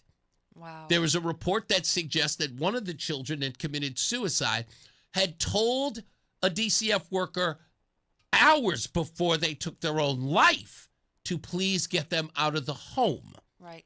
I'm actually going to take this in a different angle. Go. Because a majority of the children in DCF care, 57%. We'll add in the multi-race because usually that's the same. So 63% of these children are Black or Hispanic. Okay. Where's Corey Betts? Whoa. Where's, what's his name, extra large? Scott extra large. Where are they at? This is your demographic, sir. Where are you? You have Black and brown babies dying at a government agency's hand. Where are you? That's an interesting point because remember, the folks here, Scott Extra Large and Corey Betts, had a lot to say about a fugitive who had ran out into the woods, got lost, and died. That kid? Yeah, remember they wanted to make Yeah. a capital case out of that. Right, because the kid fleeing law enforcement in the dead of winter Yeah. got lost in the woods in the middle of the night and froze to death. Right. That's not law enforcement's fault. That is Right. called free will and decision making, Sweet Pea. Yeah. These children have no voice. They have no one advocating for them. The people that are supposed to be advocating for them are leaving them in dangerous situations. Corey Betts, Scott Extra Large, where are you for these black and brown babies? Where are you? So You cannot tell me another bleeping word about NAACP or NG, whatever your stupid acronyms are. You cannot say anything to me if you're not willing to protect the most vulnerable in the black and brown community. Shut up. Sean is in Meriden. How we doing? Good. I haven't talked to you guys in a while, and ironically, this topic is something that's very personal. I know it is. How are you doing, sir? What do you got? I'm doing good. Part of what you want to take a look at is how many families were referred to family preservation programs. Yes. Because the program I was involved with for 21 years was actually came into existence because of stuff like this over 30 years ago. And they started the program because it was more intense. It was DCF referred, but we then went into the home. And when I first started, it was 7 days a week, 24 hours a day, unless you're on vacation. Damn. Okay? And we didn't get paid. We got paid salary. And it then morphed into 4 weeks. 4 weeks morphed into 3 months. And then we helped the families figure out, like, how to establish a week and how to have a family structure and stuff like that, based on their community. Talk to me a little bit about that, Sean, because I know you've discussed this before, but it's been so long since we have. I think it's worth revisiting. When you say your organization or the organization you were part of, what you were trying to do, and I say this, although it's crude, it's real. You are domesticating this family, yes? Yes, because you're helping them understand there's a civil way of doing things in every community, and you need to adjust. And if you came, like one family I worked with came from Somalia, and he, according to his laws in his country, said family is property and my wife's property, and he tried to drown his son. Sorry. And I helped, and then she fought him off. God bless her, she did. She broke the rules. She fought him off, saved her son's life, and then we helped her get secured in a domestic violence situation away from him, and they had no access any further. But the goal of family preservation was to come in, reduce the risk within at least a week's time, reduce the risk dramatically, and bring in resources to the family to help them address the specific reasons for abuse and neglect. Right. So those are the things, and what you're doing is you're teaching them these things, and it is, what you said the process is it 24 hours for the 7 days? Well, we went in within a 96-hour hold. We went in within the first 96 hours, and we were introduced to a family on the first report of abuse and neglect. If they were going to put a 96-hour hold and then pull the child, we were in that home within that 96 hours. And you were the referral of DCF, right? Correct.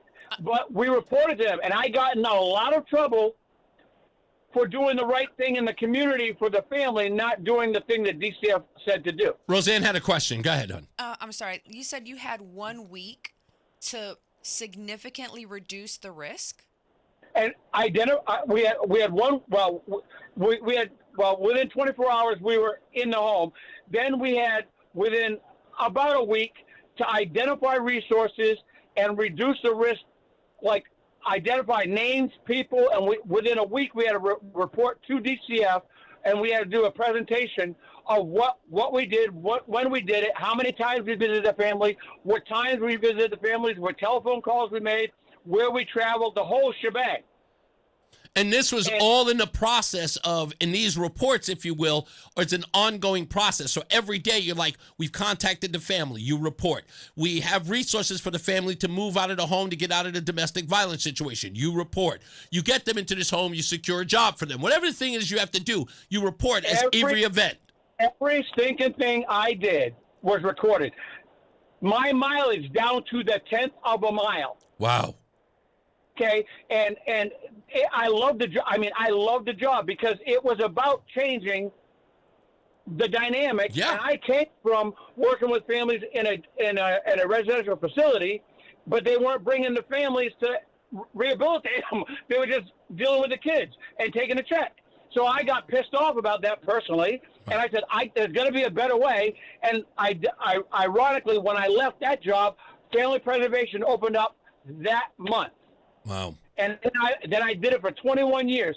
And I had, this is my director said this, and he can hear this, and I hope he does hear this, because he would never talk to me officially, but he would always talk to me like in clandestine things like the restroom and say, you know, we really appreciate all the work you're doing.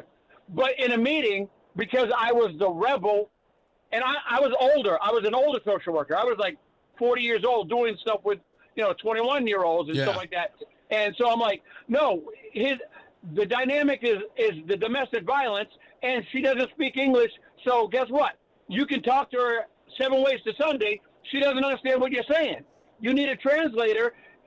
We would identify like all those variables and then have to bring them in and then have the family work with them and have DCF have all the contact information of all the people we worked with. Sean, I gotta end it there, man. But thank you so much for that whole breakdown, and your experience. When she looks at the last point for me, when she looks at the situation, see how many of the families with these things had family preservation in front of them. I bet you 10 to 1, not one of them did. Wow. Thank you, Sean. Thank you so much. I appreciate you, buddy. Have a good day. Thank you. Talk to you again. You got it. Mark is back. He has got your weather and traffic. He is in a BPS Lawyers Traffic Center. I can't remember which one it is now. Hey, Mark. Hey, Reese, thank you very much. Yeah, BPS Lawyers Traffic Center it is. And if you are traveling into Hartford right now, 91 southbound delays 33 down to 32. Again, another bump 27 to 28. More slow traffic by 23 in Rocky Hill. Then you're in some really heavy traffic now, approaching 19 in Meriden, down to exit 15 in Wallingford. 91 southbound is shut down at exit 15 because of an accident between 15 and 14. Definitely take the Wilbur Cross Parkway at this point to help you get around that. You're going to see some delays, but much better than going and sitting there on 91 South. If you are traveling on the northbound side of 91, delays 21 to 22 in Cromwell. Westbound 84 tied up 56 Governor Street out to 44 Prospect Oakwood. 84 eastbound slows 44 to the Bulkey Bridge. A little tight again, 58 out to 59 in the 384 interchange. 291 westbound tied up from exit 2 in South Windsor up to the Bissell. 291 eastbound slowing off of I-91 over to the Bissell. If you're traveling to westbound, delays 1D up to the 84 West merge. Both sides of 9 heavy approaching the Aragoni Bridge in Middletown. 84 eastbound in Waterbury slowing approaching 17 to 18. Westbound side of 84 tight approaching the Mixmaster in Waterbury. Traffic and weather together on the 8th WTIC News Talk 1080. WTIC weather. Well, we do have an air quality alert in effect through this evening as we head through the rest of this afternoon. It will be very warm and breezy, not as humid as recent days, but we're still dealing with that smoke and haze out there, and that's going to lead to unhealthy air quality at times. The high this afternoon up to 88. Still hazy for tonight with continued reduced air quality, low of 62. Then hazy sunshine once again tomorrow with high up to 84. This is meteorologist Isaac Longley in the WTIC Weather Center. This is WTIC News Talk 1080 with Brian and Company in the morning, Reese on the radio in the afternoon, and news around the clock. WTIC and WTIC FM HD2 Hartford and Odyssey Station. It's 5 o'clock, Hartford temperature 86 degrees. Good afternoon, I'm John Silva, WTIC 1080 News. Well, you heard in the weather forecast there, still shrouded in smoke in a good part of Connecticut. Dr. Stephen Thaw, the Chief of Pulmonary Care for the Fairfield region at Hartford Healthcare, says patients have been presenting with a variety of symptoms the last few days. Certainly patients with underlying lung issues, like people with asthma, people with emphysema, chronic bronchitis, or lung problems to begin with, sinus issues. Those patients will have more of a struggle because now there's more stuff in the air. And that air quality alert will remain in effect through this evening. 8 suspects are under arrest in connection with a double shooting and a brawl during a biker event in Southington. Here's WTIC's Morgan Cunningham. Police went to the Cadillac Ranch's weekly bike night on the report of a fight and shooting Wednesday evening around 7. There they were met with a lot of people congested into a crowd of motorcycle enthusiasts and club members at the parking lot. A 25-year-old man was shot in the chest during a physical altercation that began in the lot. A 44-year-old man was also hit by gunfire. The 25-year-old man is suffering from critical injuries, and the 44-year-old man is in stable condition. Both men are expected to survive, though. 4 people are charged with assault, and 4 others are charged with interference with an officer. A firearm was recovered at the scene. Police have not said who may have fired it. Morgan Cunningham, WTIC 1080 News. According to a police incident report obtained by WTIC, the former city treasurer of Hartford may have gone back to her office after announcing her retirement to shred documents. Carmen Sierra at a news conference last week denied any such allegation. She retired abruptly July 6th. Several police units, according to the report, including the chief, responded to Sierra's former office. She was not detained and left the building on her own accord, says the report. There was a shredding device in a safe room near her former office. A bin was filled with shredded paper, although it's not known if it was deposited there or was already in the bin at the time.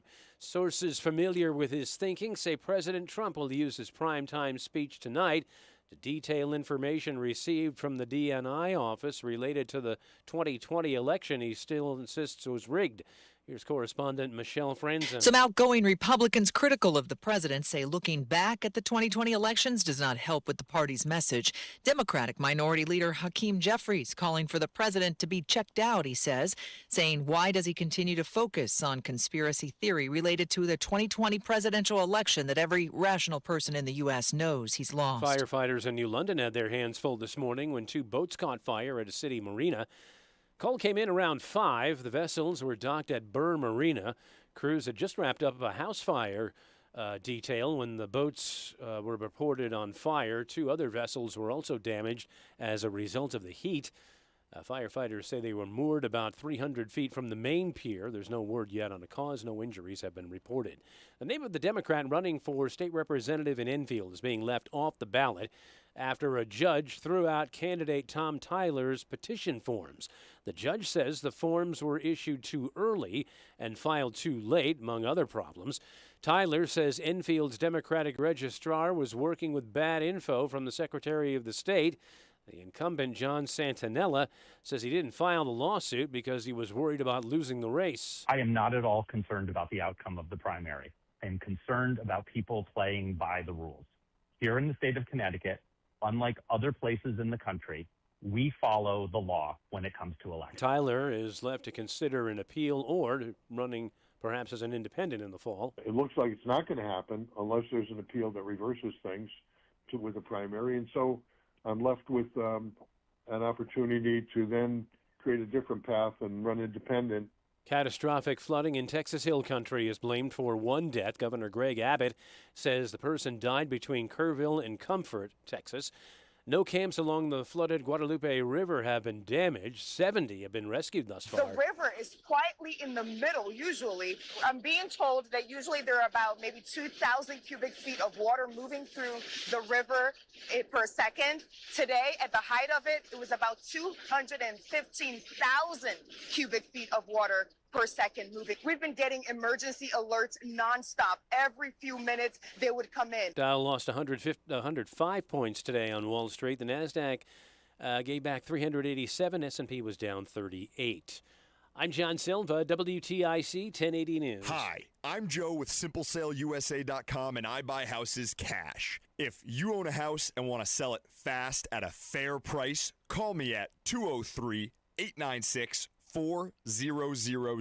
I can pay cash and close in as little as 7 days. I buy houses in any condition, any price range, and more importantly, anywhere in Connecticut. I'm a private real estate investor who buys several houses a month, and I want to buy more. I buy inherited houses, divorce houses, behind in payment houses. I even buy my tenant won't pay me the rent houses. Do you own a house that is trash and needs thousands of dollars in repairs? Great, because I love buying junk houses. I buy vacant houses, abandoned houses, condemned houses, and even foreclosure houses. If you own a house and want to sell it fast, call me at 203-896-4000. That's 203-896-4000. 203-896-4000.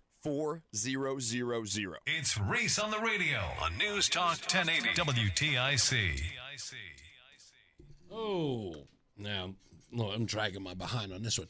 Reese on the radio, we are back, and I would normally do what we're supposed to do.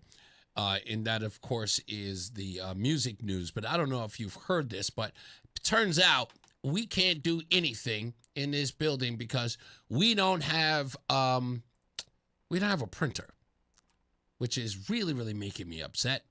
I don't want to yell at anybody, but now I got to read everything off the computer, which is like, who wants to do that? I want to have the paper sitting in front of me. So I will, if you bear with me, I'll do music news like this.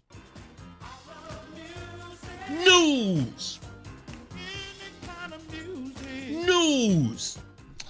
Happy birthday goes to Luke Hemmings.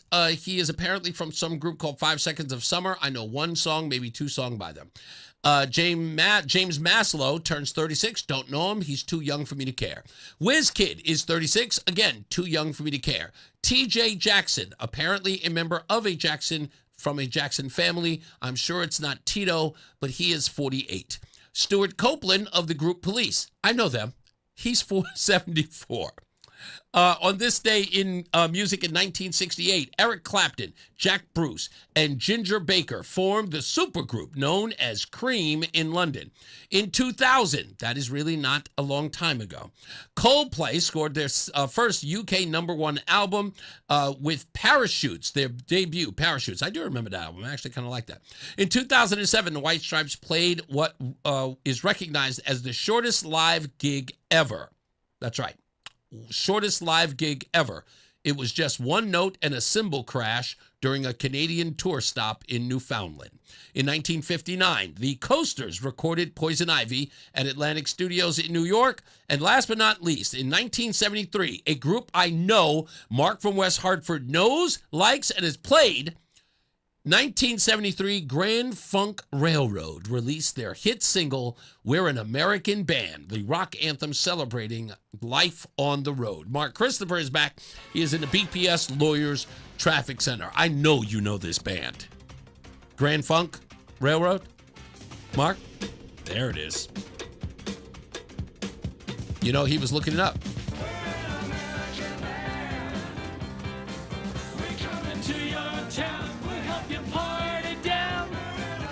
Yeah, the lyrics couldn't get more simple, dude. Great band, though. It's like, we're coming to your town. We'll help you party down. Yes, we're an American band. Yes. What else did they do? Some Kind of Wonderful. Great song. I know that was right in your wheelhouse. By the way, is this song featured in the John Hughes classic, Some Kind of Wonderful? I'm almost certain it is not.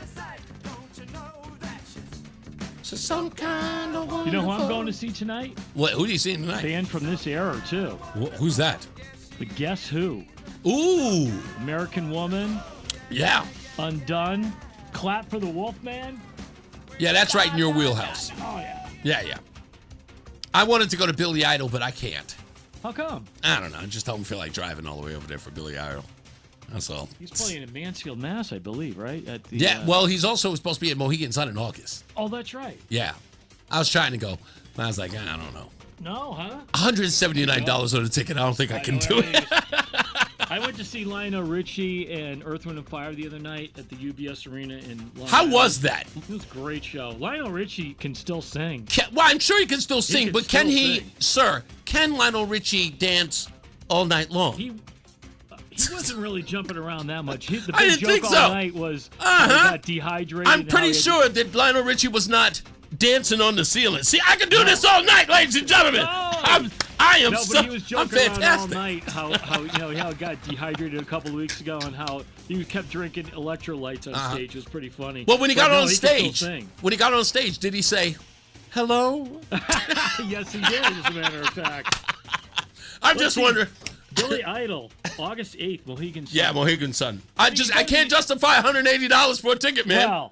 Well, you go to the UBS Arena, you pay $85 to park. Okay, what? I mean, it's just like, yeah, it's insane. No, thank you. Yeah, it's insane. Hey, if you're heading into Hartford right now, 84 eastbound slowing 44 Prospect Oakwood to the Bulkley, westbound 84 tied up approaching the Bulkley out to 45 Flatbush, southbound 91 delays 33 to 32, down again slowing by exit 28, more slow traffic 23 down to 22, and then you're in some real heavy traffic approaching 19 in Meriden, roadway 91 southbound shut down at 15 in Wallingford because of an accident between 15 and 14. Let's see, 291 westbound slowing from exit 2 to the Bissell, 84 westbound East Hartford tied up 56 Governor Street to 45 Flatbush Avenue, 84 eastbound tied up 44 down to the Bulkley Bridge. 2 westbound delays, 6 to 4 in Glastonbury, and both sides of 9 heavy approaching the Aragoni Bridge in Middletown.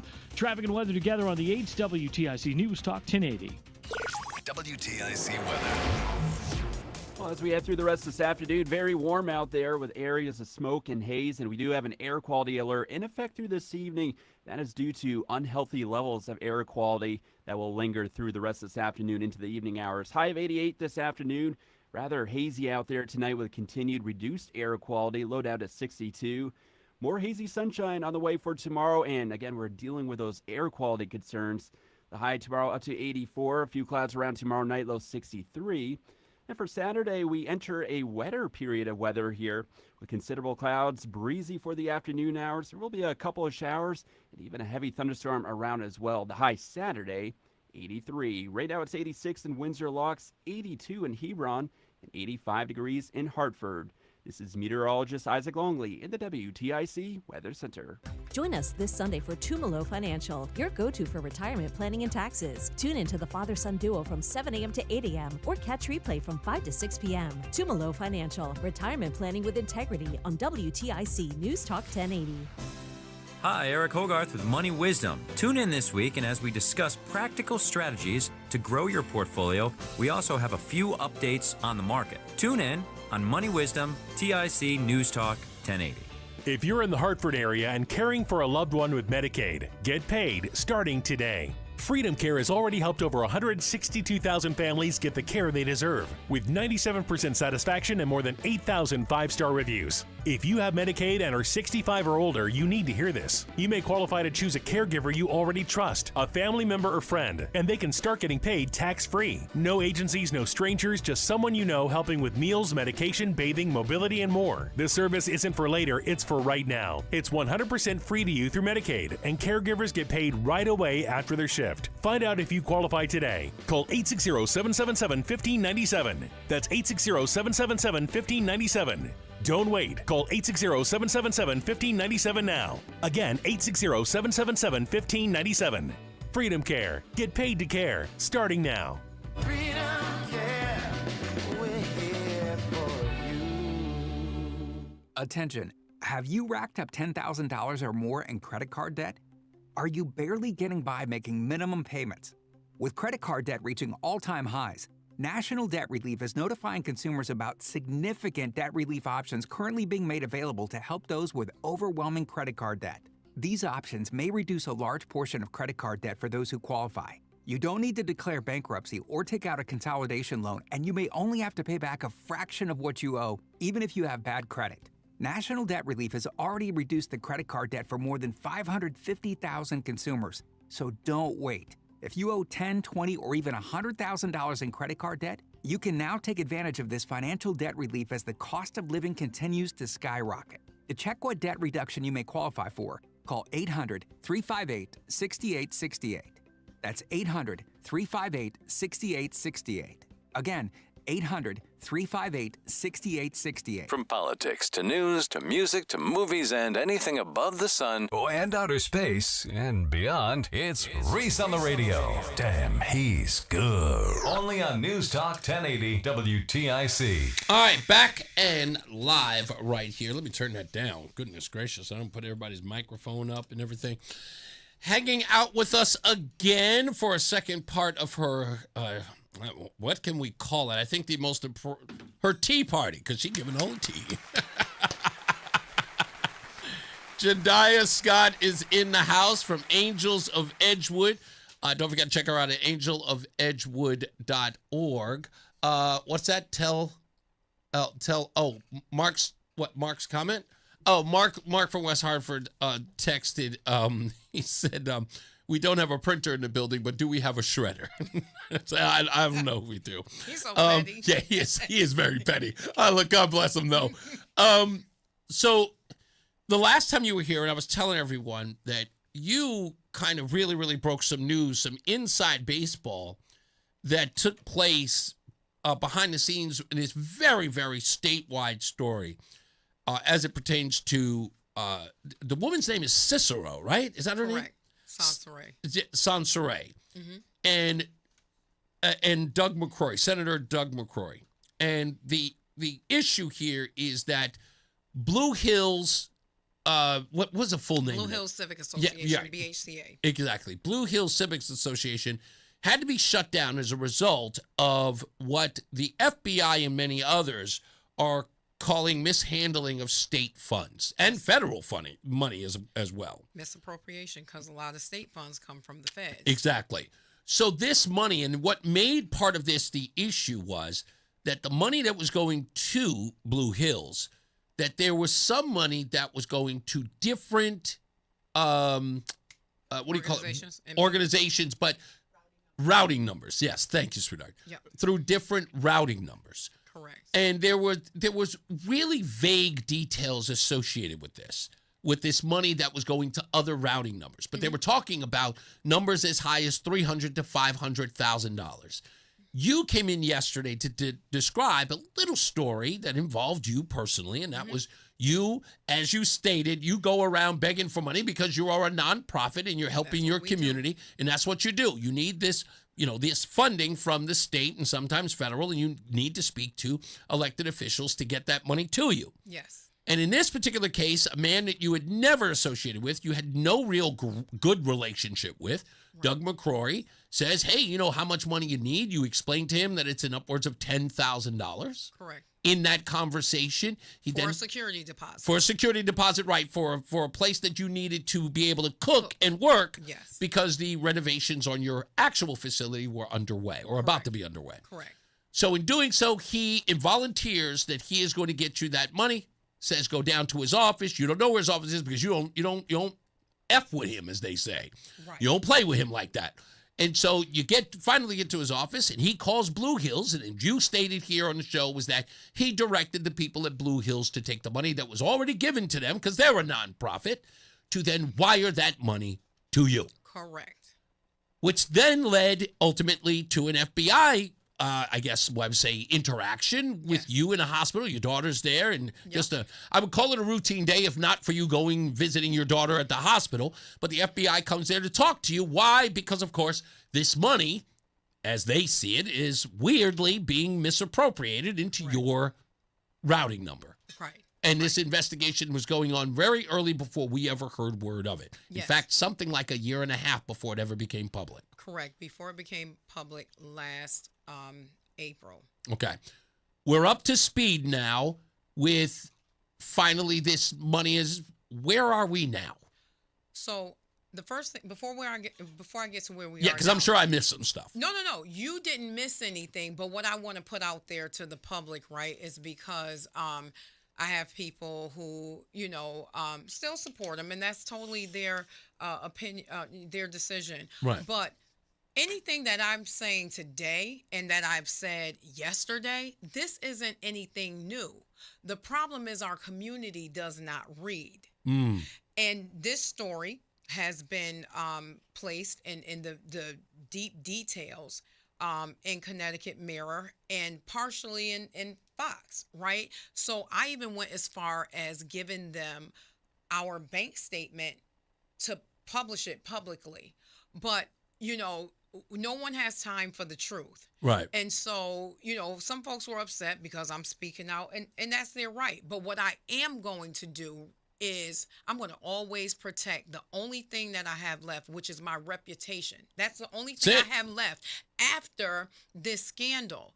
And so I get people are like, that's our guy. He's black. They're setting him up, all these different things, and I just hate when they throw color into it, because let me tell you the position that I am. Not only is my organization struggling, our lights have been shut off, we don't have anything. Let me tell you, I literally had to email a document to someone today and ask them if they could put it on a Word document and send it to someone. We have been stripped down to nothing because of this investigation and the stop and of the money since December of 2024. So because you choose to continuously support this person, don't get to tell me the story I tell. They hurt your business. I mean, not your business, they hurt your charity. Right. But at the same time, they don't understand that loans aren't given to just any EIN. Somebody has to back it. Right. So now this is my credit.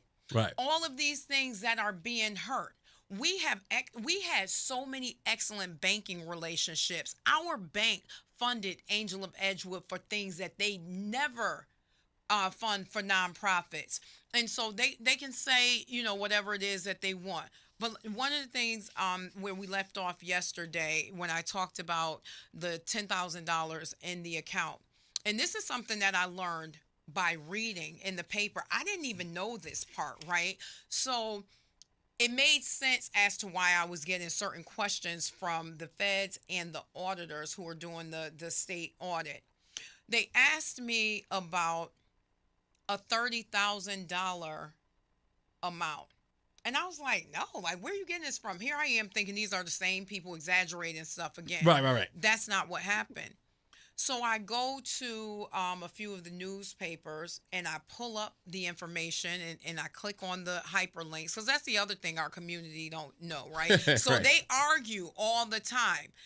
It's always they're making it up because it's this color, that color, white people do it, everything. But it's just but the facts are there. But I'm just like, do you guys think they changed that part of the sentence and make it blue for decoration or whatever? Right. The evidence is there. So when they tell you this, you click there, the proof is there. Right. So I missed something that I'd never seen before a few months ago. I go in and I see this bank statement for Blue Hills from Webster Bank.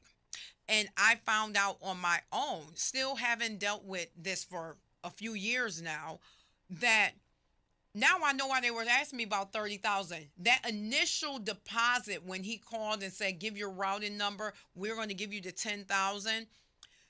On my bank statement for Angel of Edgewood only showed $10,000. But on the Webster bank statement for Blue Hill Civic Association shows them sending me $30,000. But they said it was an accident and did a $20,000 chargeback. But that chargeback could not be traced.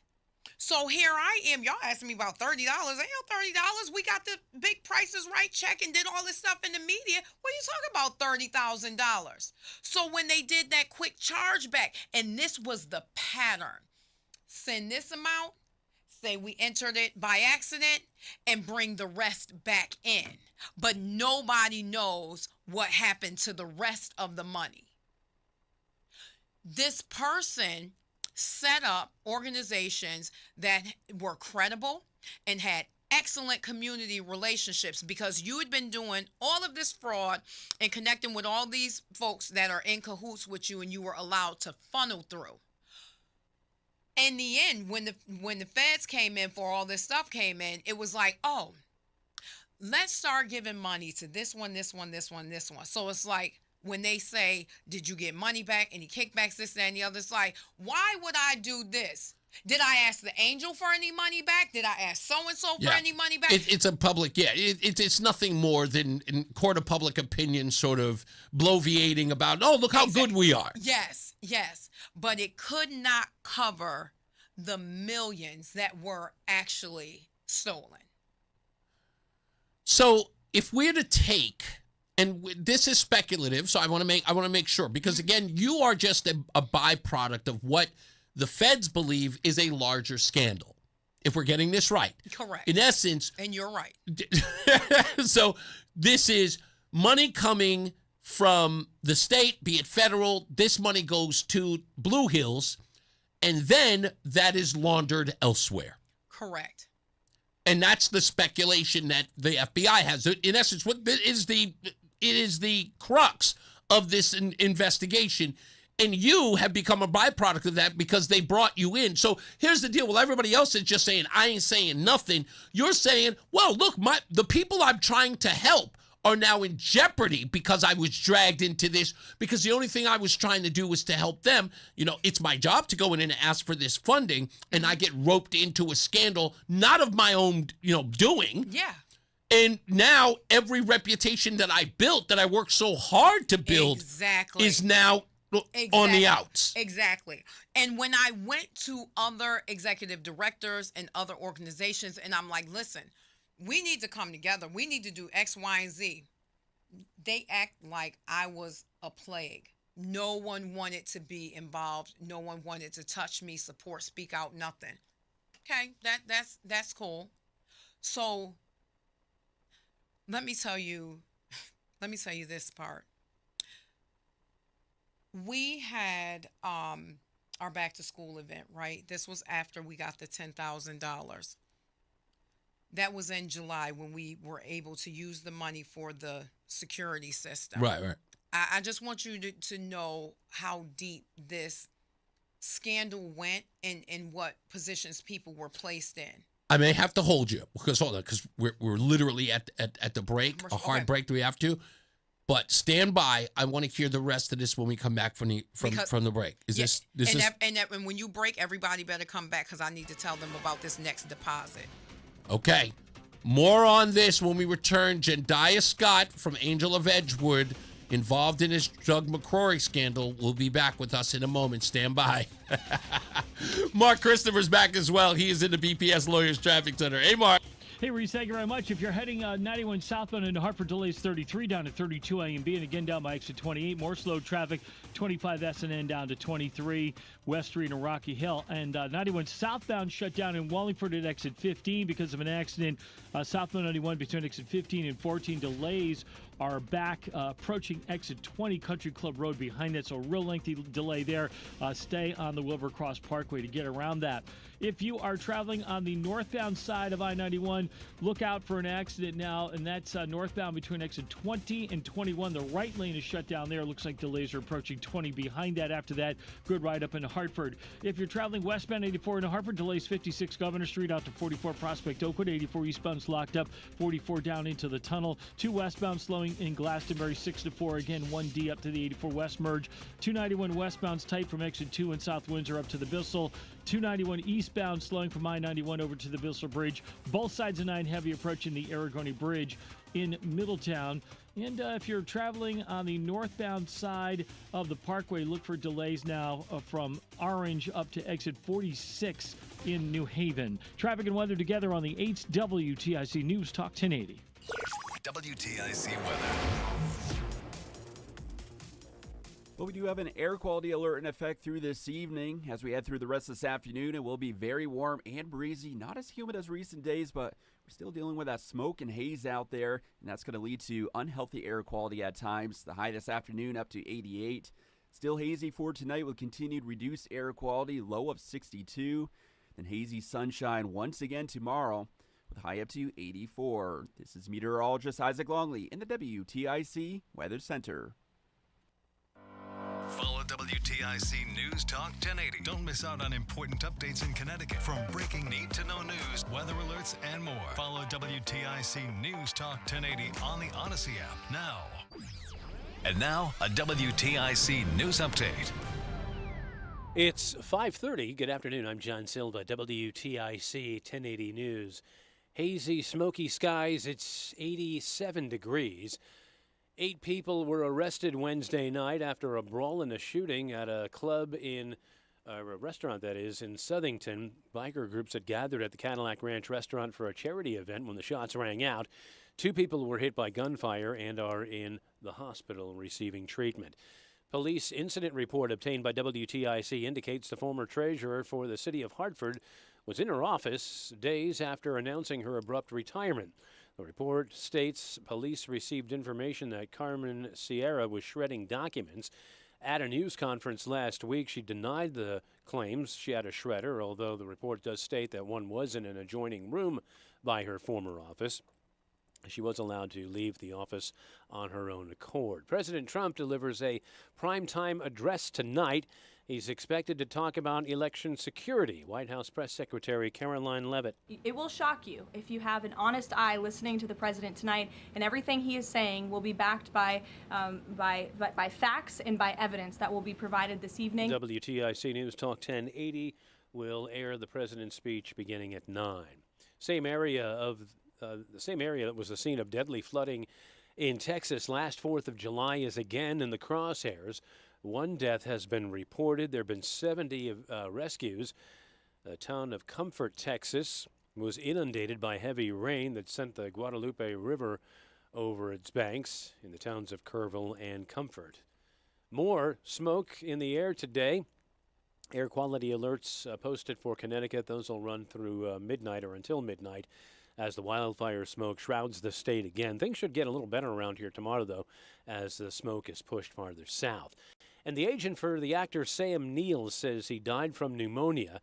Neill's family had earlier announced the actor, known for Jurassic Park and many other films, died Monday. His agent said he was providing more information after speaking with Neill's family and following inaccurate news reports. The agent says Neill had recently beaten lymphoma through a new treatment before getting sick with pneumonia. The markets finished in the red this afternoon. The Dow lost 105 points. The NASDAQ was down 387, and the S&P was off 38 points. For these stories and more, go to WTIC.com. I'm John Silva, WTIC 1080 News. From the FIFA World Cup to competitive business environments, grand ambitions lead to game-changing achievements. At Bank of America, we're there to support businesses at every step, providing insights and expertise to help you gain an edge. He shoots, he scores! What would you like the power to do? Explore winning business solutions at BofA.com/gamechangers. Bank of America, official bank of the FIFA World Cup 2026. And Doug. Limu and I created a trick to help you remember that you can customize your car insurance and save with Liberty Mutual. You see, the shirts Limu and I wear are yellow, and yellow is the color of lemons. And lemons grow on trees, and trees provide oxygen. And oxygen helps us breathe, and breathing is how you live. And you can live more life when you save money by customizing your car insurance. I agree, Limu. It's really quite simple. Only pay for what you need at LibertyMutual.com. Liberty, liberty, liberty, liberty. Hi, I'm Chuck McDowell, the timeshare cancellation guy and founder of Wesley Financial Group. And I want to set the record straight. I am not an attorney. I've never wanted to be an attorney. And the truth is, I really don't even like attorneys. If I sound like an attorney, I'll apologize. But what I've learned in my 15 years in the timeshare cancellation business is you don't need to be an attorney to get folks out of their timeshare. After 15 years and over 50,000 cancellations, I can tell you with confidence, we know how to get you out of your timeshare. Call us today and we'll send you our timeshare exit guide absolutely free with all your options for cancellation. Attorneys, this was meant to be funny, so please don't sue me, especially my friend Kenneth from Black River Falls, Wisconsin. Call now for your free timeshare exit info kit. 800-738-9900. That's 800-738-9900. 800-738-9900. The Odyssey app lets you jump back to the moments you missed from WTIC News Talk 1080. Download the free Odyssey app, search WTIC News Talk 1080, and tap earlier today to get started. All right, we're back. Reese on the radio. Stand by. We're going to have more with Jendayi Scott of Angel of Edgewood. We're going to talk to her. She's going to fulfill that tease. Thank you for that, Laura. That was a great tease. She's going to tell us the more details about this scandal as it relates to the Blue Hills Civic Center, Doug McCrory and her organization, Angel of Edgewood, and how she got ensnared in all of this. She'll break all that down. But it is now time for me to remind you to go to reeseontheradio.com. That's REESE on the radio.com. Everything you can do there. You can recap the show there. You can send us a comment. We've got the Reese on the Radio records and tapes there, which, by the way, the new song Luke Knows is not been uploaded, but it will be there tonight. So you can download it and listen to it yourself. So you can have a copy to share with your friends. And if you can, pass it on over to Luke. I think he'll love the song. So remember to do that. WTIC.com as well. Download the Odyssey app so you never miss a moment of the show. Tomorrow on the program, we have, and I'm going to look at this because I have to look at my calendar before I do. I cannot believe I got Peter Lamaj's last name wrong. I'm such a knucklehead. We have Mike Grosso, who's going to be on the program tomorrow. He'll be here at 4 o'clock. Next week, I don't have anybody scheduled except for Richard Met, but I know that there are a lot of people who are going to be asking to be on the program. But so far, the week looks kind of empty with the exception of Wednesday. There was supposed to be a big interview that we're looking to do, but I don't have the details of that in front of me. So I will work on it. Oh, Jason Guadone, but that's 2 weeks from now, near the end of the month as we get closer to the primary. Now, you may have heard Peter Lamaj wants to have a debate with the Secretary of State. I always forget her name, Stephanie somebody. Thomas, that her name? Thank you. Stephanie Thomas. She, I don't know whether or not she will. She should have a debate. And whoever wants to do it, I'm willing to do it. But if she wants to do it, I'm just saying that it is, the opportunity is here. She should take him up on it and not go running scared. I know some people, I haven't heard much about her campaign or seen her out on the campaign trail. She seems like a person who's a little, reclusive. I don't know. We'll figure it out. So anyway, I just want to get all that stuff out. Stand by. We continue our conversation with Jendayi Scott of Angel of Edgewood, and she will tell us the next exciting part of this story, the conclusion, if you will, of this exciting chapter in her life and where things are. Again, make sure you check her out at angelofedgewood.org. Mark Christopher is back, and we will get more of your traffic. He is in the BPS Lawyers Traffic Center. Hey, Mark. All right, Reese, thank you very much. Well, if you're heading 91 southbound into Hartford, delays 33 down to 32 A and B, and again down by exit 28. Another bump as you move down between exit 24 and 23 in Rocky Hill. Then you're in some real heavy stop and go. 91 southbound shut down at exit 15 in Wallingford because of an accident between exit 15 and 14. Delays are back to exit 20 Country Club Road behind that. If you are traveling on the northbound side of I-91, look out for some slow traffic as you move between exit, I'll call it the Middletown Rest area, and exit 20 from an earlier accident. After that, a good ride into Hartford. Westbound 84 is tied up 56 Governor Street out to 44 Prospect Oakwood. 84 eastbound is locked up 44 down to the Bulkley Bridge. 291 westbound slowing from exit 2 up to the Bissell Bridge in South Windsor. 2 westbound slowing 6 to 4 in Glastonbury. Again, 1D up to the 84 West merge. Both sides of 9 heavy approaching the Aragoni Bridge. 84 eastbound slowing 17 to 18. Westbound 84 is tied up 26 in Cheshire to 23 in Waterbury.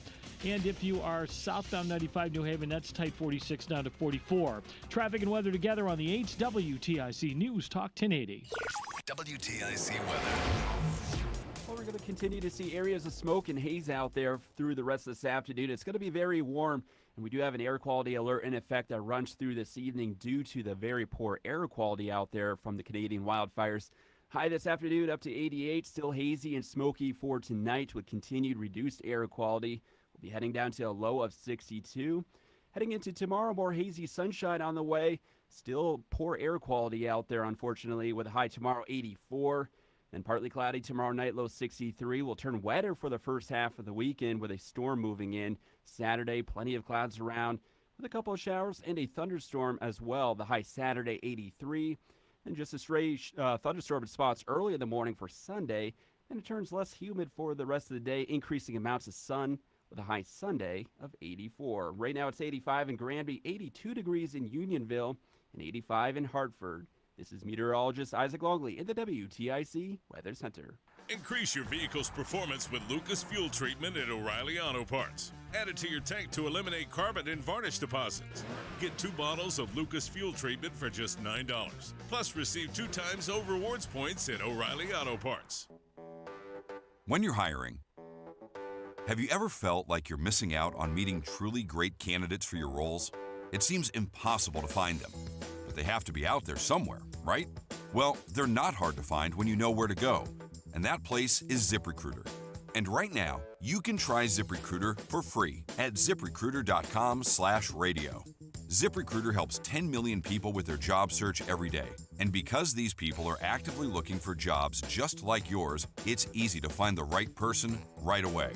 In fact, 4 out of 5 employers who post on ZipRecruiter get a quality candidate within the first day. But if you're not using ZipRecruiter, you're missing out. So see what it's like when the impossible is easy. When you go to ZipRecruiter.com/radio right now to try ZipRecruiter for free. Once again, that's ZipRecruiter.com/radio. ZipRecruiter.com/radio. Never miss out on great candidates with ZipRecruiter. You take care of your dog out of love and responsibility. But what if every scoop that you're feeding them is slowly making them sicker? Not because you're a bad pet owner, but because the pet food industry never told you the truth. Greetings, naturopathic Dr. Dennis Blank, Amazon #1 best-selling author and founder of Rough Greens here. Dog food is dead food, stripped of every live nutrient that your dog needs. That's where Rough Greens comes in. Just sprinkle it on top of whatever you're already feeding them. It's packed with live probiotics, enzymes, omega oils, and over 20 live vitamins and minerals, all natural and made in the USA. Thousands of dog owners are watching their pets transform. More energy, shinier coat, better mobility, and your dog could be next. Take the Rough Greens 90-day challenge. Give us 90 days and we'll give you a healthier dog, guaranteed. Get a free Jumpstart trial bag for your dog today. You just cover the shipping. Go to roughgreens.com. Use discount code USA. That's RUFFgreens.com. Discount code USA. Rough Greens. So good, your dog will ask for it by name. What's up, everybody? You know who it is. You know who it is. You know who it is. It's Reese on the radio. Frederick Douglass of the 21st century. It's WTIC News Talk 1080. I swear to God, Jendayi and I are sitting back here. I am so... You better listen to tomorrow's show. I'm burying people tomorrow. I'm burying people tomorrow. Oh, I told you. Oh, I am burying people tomorrow. You have no idea what's coming tomorrow. Something I've been talking about since I got here in 2022. Something I told you. You guys know this, and I've hated this business plan since the beginning. And now I've got so much dirt. I'm burying people tomorrow.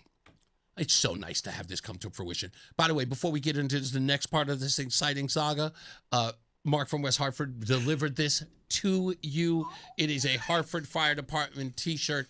He wanted to make sure that I got this for you. So there you go. And that's a nice shirt, by the way. Mark, I want that shirt.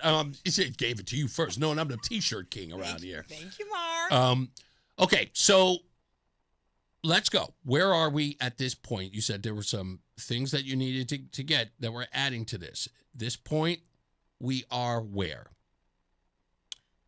Strange deposits. Right. So after I'd gotten that money and for the cameras, did the press conference. Now that was beginning of July into June. Right. Now we're of 24, by the way. Yes. Okay. Now we're fast forwarding to August, my annual back to school event. And so I hadn't heard from the senator or anyone. I'm just continuously doing what I do. So the day before is my busiest day, and I get this phone call, and it's a senator, and he tells me, hey, what's going on? I said, hey, Senator, how are you? And he said, what's this I hear about you don't have any school supplies for your back to school event? So I was like, in my head, I'm just like, huh? So he's like, what I tell you about asking all these people, blah, blah, blah. You need to come to me. I'll get you the money you need.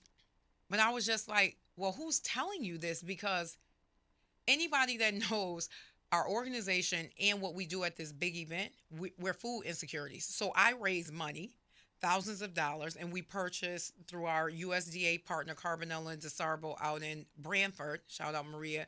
And we get tons and tons of produce for families to take with them.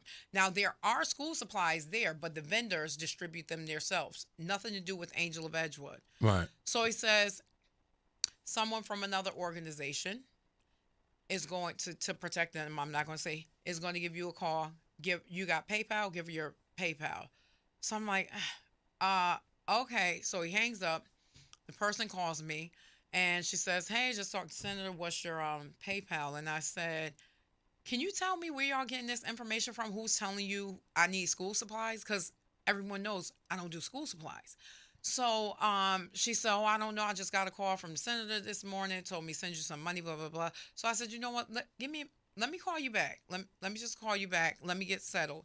And if you enter someone's phone number, if they don't give you their handle, your handle comes up. So I'm in the van with my daughter, and she's like, Ma, you got a notification. Somebody just sent you some money. It was $2,500. So I'm like, what?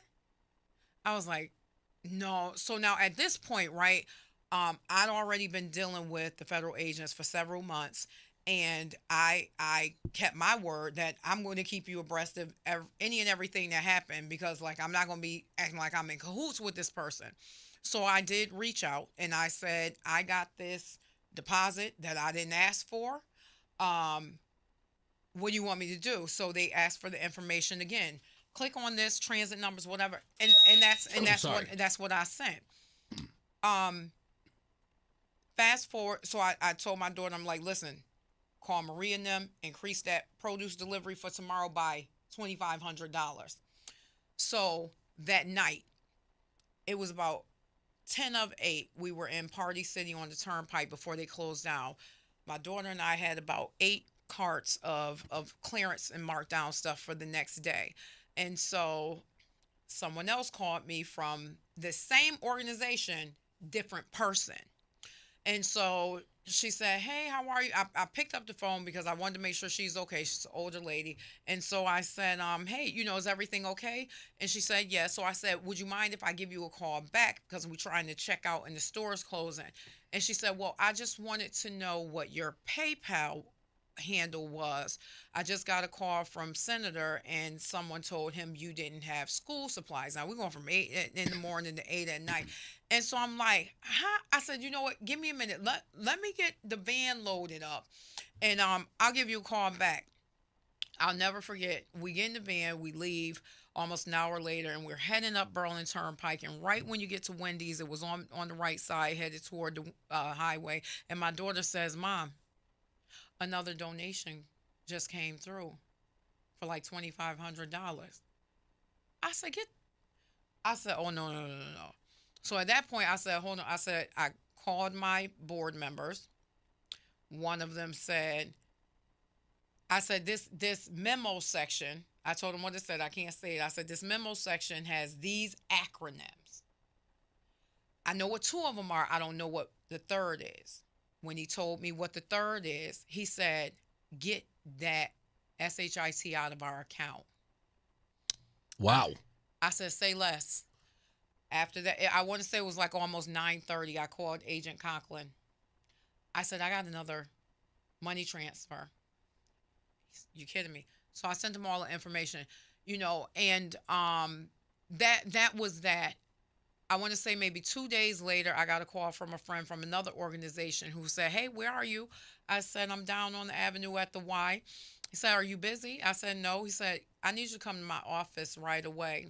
And so fast forward, the person who is also not liked by this same senator reached out to him and said, we got to stick together, blah, blah, blah. I need you to, I realized that we never helped you. I want to get back to your organization, blah, blah, blah. Do you have PayPal? I want to send you $300,000. And the person said, you are out of your mind. You're out of your mind. Absolutely not. And so it was like, toward the end, all these people that you don't like any of us, and you're going around trying to create these alibis, like, hey, did I give this one money, that one, I didn't ask them for any kickbacks and things like that. And there's two major things that I have an issue with, right? One is that in the community where we are expected to accept this. From the time I started Angel of Edgewood, the city of Hartford has never helped me feed Hartford. I have been denied every single grant. I am the op, as they call it. Yeah. My application has been consistently denied. And I know everybody isn't perfect and people have their feelings about whatever. But the one thing that I cannot take away from Governor Lamont, Matt Ritter, Senator Blumenthal, and Senator Murphy is their belief in my work. And they've seen it firsthand. I am struggling like you would not believe. I've had people tell me, why don't you close down? Every day, every week, something different is getting cut off. And it's really sad because it's just like, now we're moving into these laws that they immediately put in place because of this, because the state got to protect themselves. Sure. And so I'm just like, now it's a reimbursement system. People like us, we don't have access to capital and all these different things. And like I said yesterday, it's going to lead to the gentrification of small organizations. But what hurts the most is the people that I have to turn away. I'm very open. My house was always the house people could come to before there was an Angel of Edgewood location. And so you have the audacity to still, in my opinion, run for office as an elected official because you can legally and do all of these things. And it's just like a slap in the face to me and some others. I'm not going to say the community, because there's a lot of people in the community that are still supporting them, but they also can't say why they're supporting them. But we have been conditioned for so long that skin folk is your kinfolk. Yeah. And this is what you're supposed to do. It's a blind, it is a blind support, even with the scandal, if it were, and the excuse that's given is sort of like, oh, the white man does it, and I'm just like, I don't want to hear that nonsense. That is bad actors are bad actors no matter what, and you lack the integrity of any individual to say that we're now excusing said bad behavior because of skin color being in essence the divider or the barometer. Right. And I have dealt with and found out later on that there was Doug and several others behind. There's a lot of things that went on behind the scenes with my organization that people didn't know about, from the health department shutting us down, constantly requesting crazy insurance policies, and so many different things that they did not require from anyone else or harass them. Even the donors, the restaurants who cooked and prepared meals, and small business owners, that's a lot for them. Yeah. So you have the health department come in and shut it down, but what was done to us is just truly it's awful, but there's no accountability. And so again, I there's much more to the story, but up until this point, I am grateful for the platform that you have given me to tell this, because it needs to be heard. Maybe it'll encourage someone else who is struggling between straddling the fence and being accepted. But the one thing about Jendayi is everywhere I got and everything I'm doing, it's on my own merit. So I may see someone else that looks like me. We might be in the same rooms and at the same tables, but how I got there is different. And that's what they don't like. So when I'm in these rooms and in these spaces and have these microphones in my face, this is why I can say what I want to say. Right. You ain't bought by anybody. Absolutely not. Yeah, that's what people say that about me all the time. I know the feeling. Yeah, because people like you can say that, and I'm just like, yeah, because I'm not owned. I'm we're not owned. Self-made. Yes. And that's the way it's got to be done. Yeah. God, listen, all I can do is, one, you're right, get you a platform, tell people that they need to help you out, because you're struggling because you were dragged into something. All you were trying to do is to help your folks, and you do what you do. and the actions of another allegedly have now dragged you through the mud and is now hurting the people you're trying to support. Right, and not your folks, as in black folks. No, the people you help, the entire community. Yeah. And it's hurtful, because I know the stories, I know the support that they have for me. But I just want to say this real quick. So I know I asked you, were you familiar with this song? You may not be, but several others of your listeners are familiar. So rapper Young Miami, she wrote this song that came out and is #1, and it's called it's the summer anthem, right? And it's called "Spin That." So it's a soundtrack that's on Keke Palmer's movie Boosters or something like that.